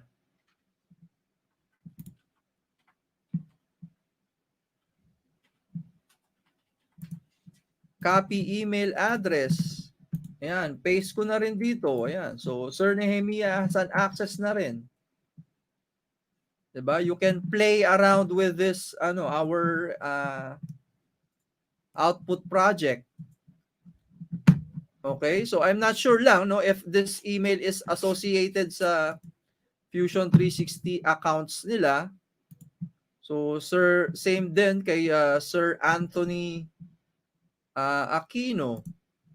Copying this one, pasting it here, giving him access sa ginawa natin. And ito pong shinare ko po na course kanina about migrating, kumpleto po yun. It explains everything from working around with an Autocad file into Fusion 360. In-explain din po dyan yung joints. So we were not able to cover all joints, no, with this limited time. But in that shared course, matututunan yun po rin siya ng mabilis. Ayan. So sharing din this to Sir Esmer. Ayan. So hoping you will connect with me via LinkedIn. At subscribe po kayo sa ating mga YouTube channels. So it's ASUS. Meron din po akong sariling YouTube channel, Jomark Bakiran, MechaniWeb, Autodesk Community, Philippines, para ma-update po kayo.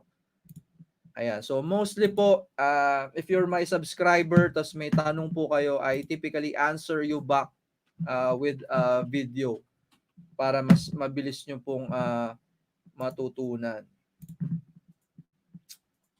Ayan. So stay tuned po, no? May repeat po tayo ng everything together with Sir Onel and our volunteer instructors. May repeat po tayo ng mga Adobe softwares din.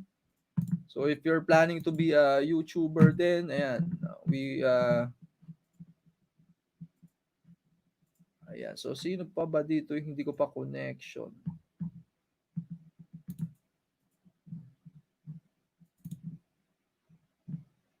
Ayan, si Sir Peter Jun sa Mela. Please connect with me in LinkedIn po. Do not follow. Click nyo po yung connect.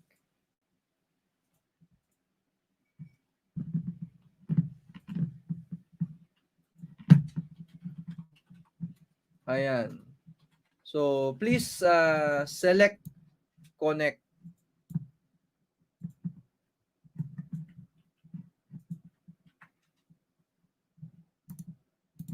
Ayan. So Sir Alfred, palitan nyo na yung name nyo. Saging lang ang may puso.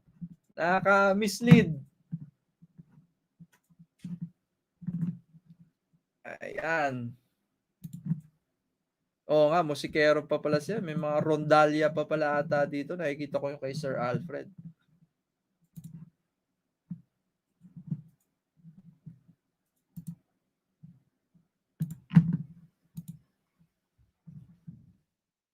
Ayan. So once more, this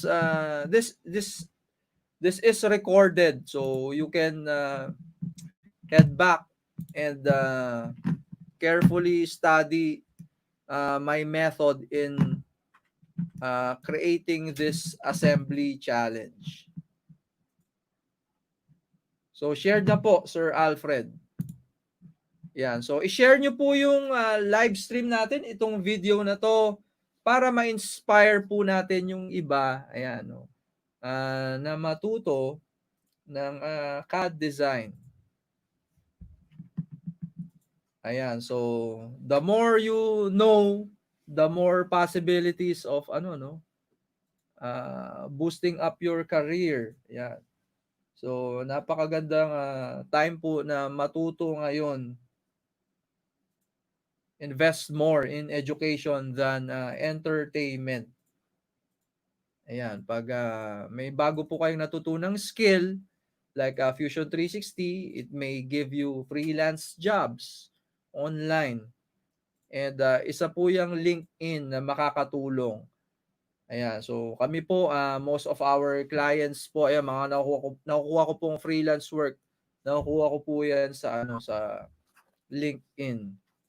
And LinkedIn is positive, has a positive atmosphere. Bawal yung scamming, bawal yung spamming. Ayan.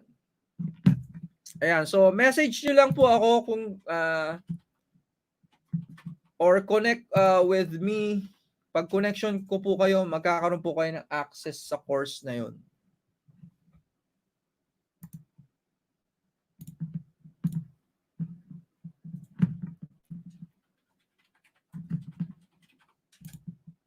So we may have an additional, paano yung mga winners, ma'am? Separate live stream na lang? Winners. Yung mga winners mo para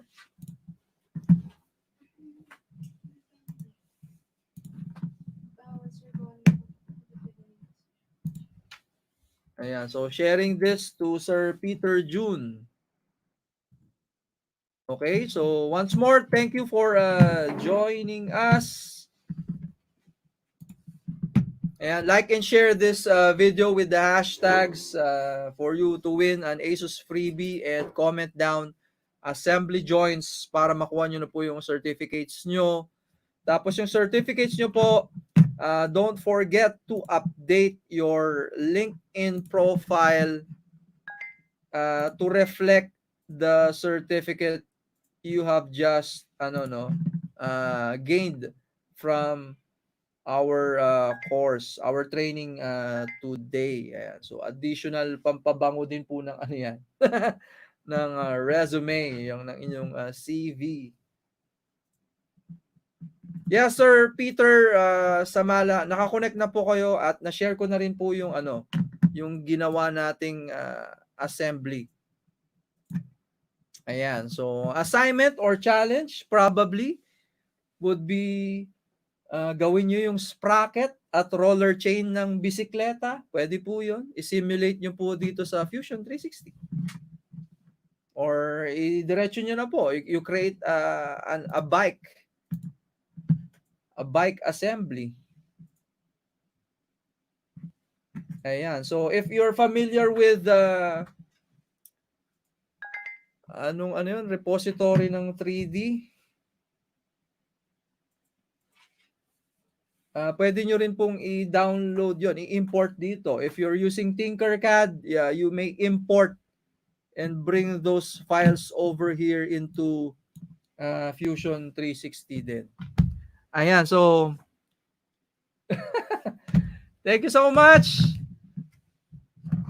Sinamahan niyo po ako. Sana po nakatulong, no? It's an honor sharing our knowledge to our educators, and looking forward kayo din po in the future na mag-volunteer din and mag-teach din sa ating very vibrant, positive, and helpful community. So thank you so much, Asus. Shout out to our friends in Asus. So more trainings to come together with them. I'll be leaving you na po to Miss Nelsie's careful hands. At hapunan na. Hello, good evening. Last na. Before kayo mag-dinner. Ayan, Sir Jam tayo. Sabi ni Sir Saging lang ang may puso. Okay, no? Yung sa mga nag-comment kanina ng assembly joints, may finorward po akong Google form. So, i-input nyo lang po ang inyong pangalan. And then, after po nun, lalabas na yung course ID. Okay, so ang course ID natin, same as before po, no? Kailangan yung gumawa ng account or mag-login sa eduevaluation.autodesk.com. Okay? Nandyan po ang form sa kanina. Kinoment ko siya. Same din sa ating YouTube channel. May nag-register na isa. But please paulit po para makuha nyo yung course ID. So once na nakuha nyo na ang inyong course ID, make sure na nag-enroll na. Okay, and take note, kung let's say may nag-fill out pero hindi siya umaten, no? Ang i-accept lang po natin is yung mga umaten ng ating training. Okay?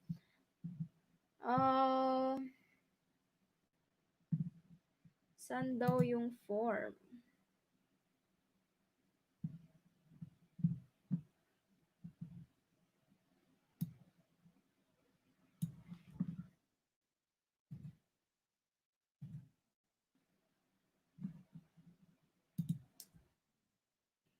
Ayan, ang form ay posted sa ating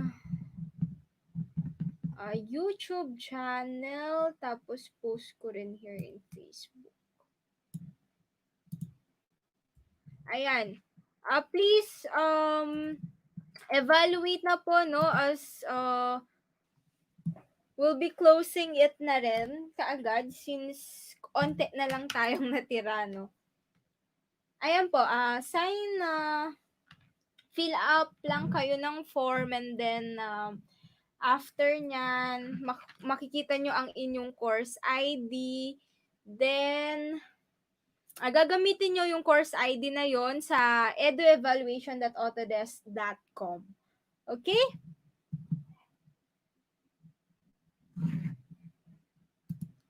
Ayan, and once again, thank you sa inyong pagsama sa amin today, tonight na, no? So, it's been 4 hours, 3 o'clock, no? And now is magse-7 p.m. na. Ayan, maraming salamat yung sa Travel Adapter and sa LinkedIn Learning. I-announce namin siya kung sino ang ating winners. Okay?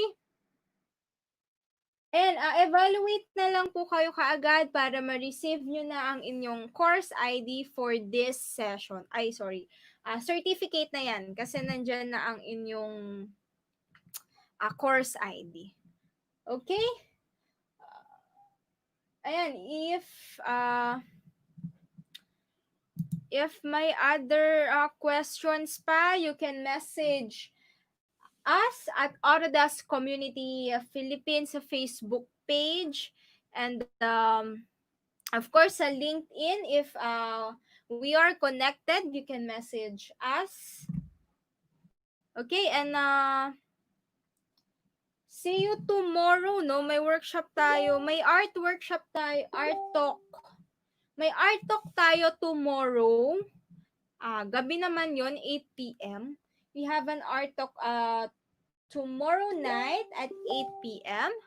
Ayan, see you tomorrow at 8 p.m. And then, mag-evaluate na po kayo para ma-receive nyo ang inyong official Autodesk certificate. Ayan. Thank you po. Nakuha ko na po yung course ID. Pag nakuha na po, enroll na po kaagad. And then, pag nakita ko yung enrollment nyo, i-approve ko na rin yun kaagad. And then, lahat po ng umattend ngayon, no? So, tonight, marireceive naman nila kasi mabilis. Nag-comment. Lahat ng umattend kayo na nag-comment. Yes. Ayan. Yun, basta yung nag-comment na nang nasa hulihan na tayo. So, yun yung makaka-receive ng inyong, official certificate of course completion. Wala pa pong course ID ng inventor. Sige Sir JC, check ko ha kung ano. Ayan, yung sa mga walang course ID na let's say umaten, ang kailangan nyo lang gawin is kung hindi kayo nasendan ha, kasi tapos na po kaming mag-send ng course ID for inventor and any other training, no. Ongoing pa rin yung sa mga hahabol and magpapalit ng course ID na nag-evaluate on or before May 27, pinapalitan pa rin po namin yan para ma-receive nyo ang inyong Tinkercad and Fusion 360 certificate. Okay? Pinapalitan pa rin po namin yan sa mga humahabol. And then yung sa inventor na umaten, yan, sige. I also need course ID for inventor. For inventor po, please do send us a screenshot ng inyong gawa. Okay? Then, sasendan ko kayo ng course ID. Dahil po, as I mentioned, nasendan na po yan medyo 2 days ago ata. Tapos na po yan eh. So, sa mga humahabol, please do send us the screenshot of your output po. Okay?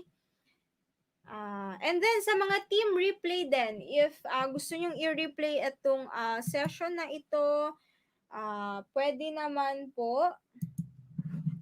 Pwede nyo po itong i-replay. Ang kailangan nyo lang gawin is isend sa amin ang natapos nyong output.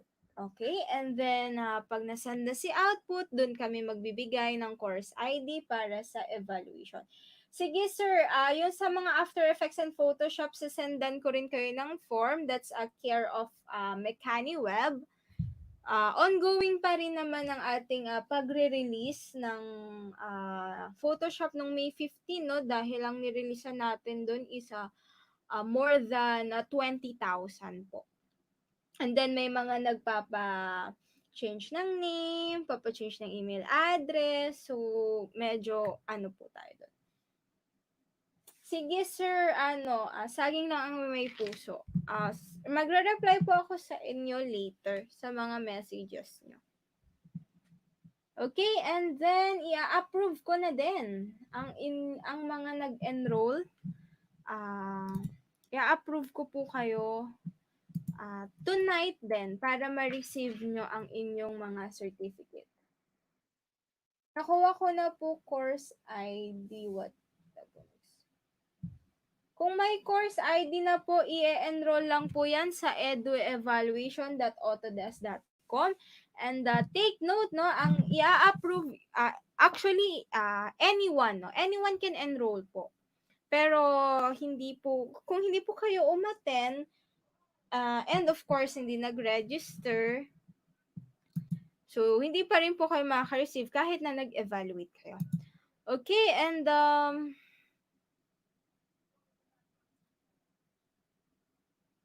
ayun lang. And see you tomorrow. And antayin niyo po tonight dahil i-approve ko yon tonight. Dahil mabilis lang naman po ang ating approval, ating process. Okay? Okay. Ano pa ba? Sige, let me check siguro muna before tayo mag-end yung mga nag-register. Ay, sorry. Kay ano pala yun? Okay, sorry. Hindi nga pala ako yung instructor nyo. Papa-approve. Kailangan ko lang munang kunin ang account ni instructor and then yun yung gagamitin ko para i-approve ang inyong mga certificates. Okay, and we'll post, no, pag na-approve na lahat. Mag-update kami sa Autodesk Community group pag na-update na lahat. Okay? Once more, thank you so much for joining us. Yan, sa mga nandyan pa rin until now. Thank you so much and always stay safe, eat healthy, no? Para makaiwas tayo sa COVID and have a wonderful evening. Okay, thank you so much. See you all tomorrow. Again, we are Autodesk Community Philippines. Okay? Bye-bye.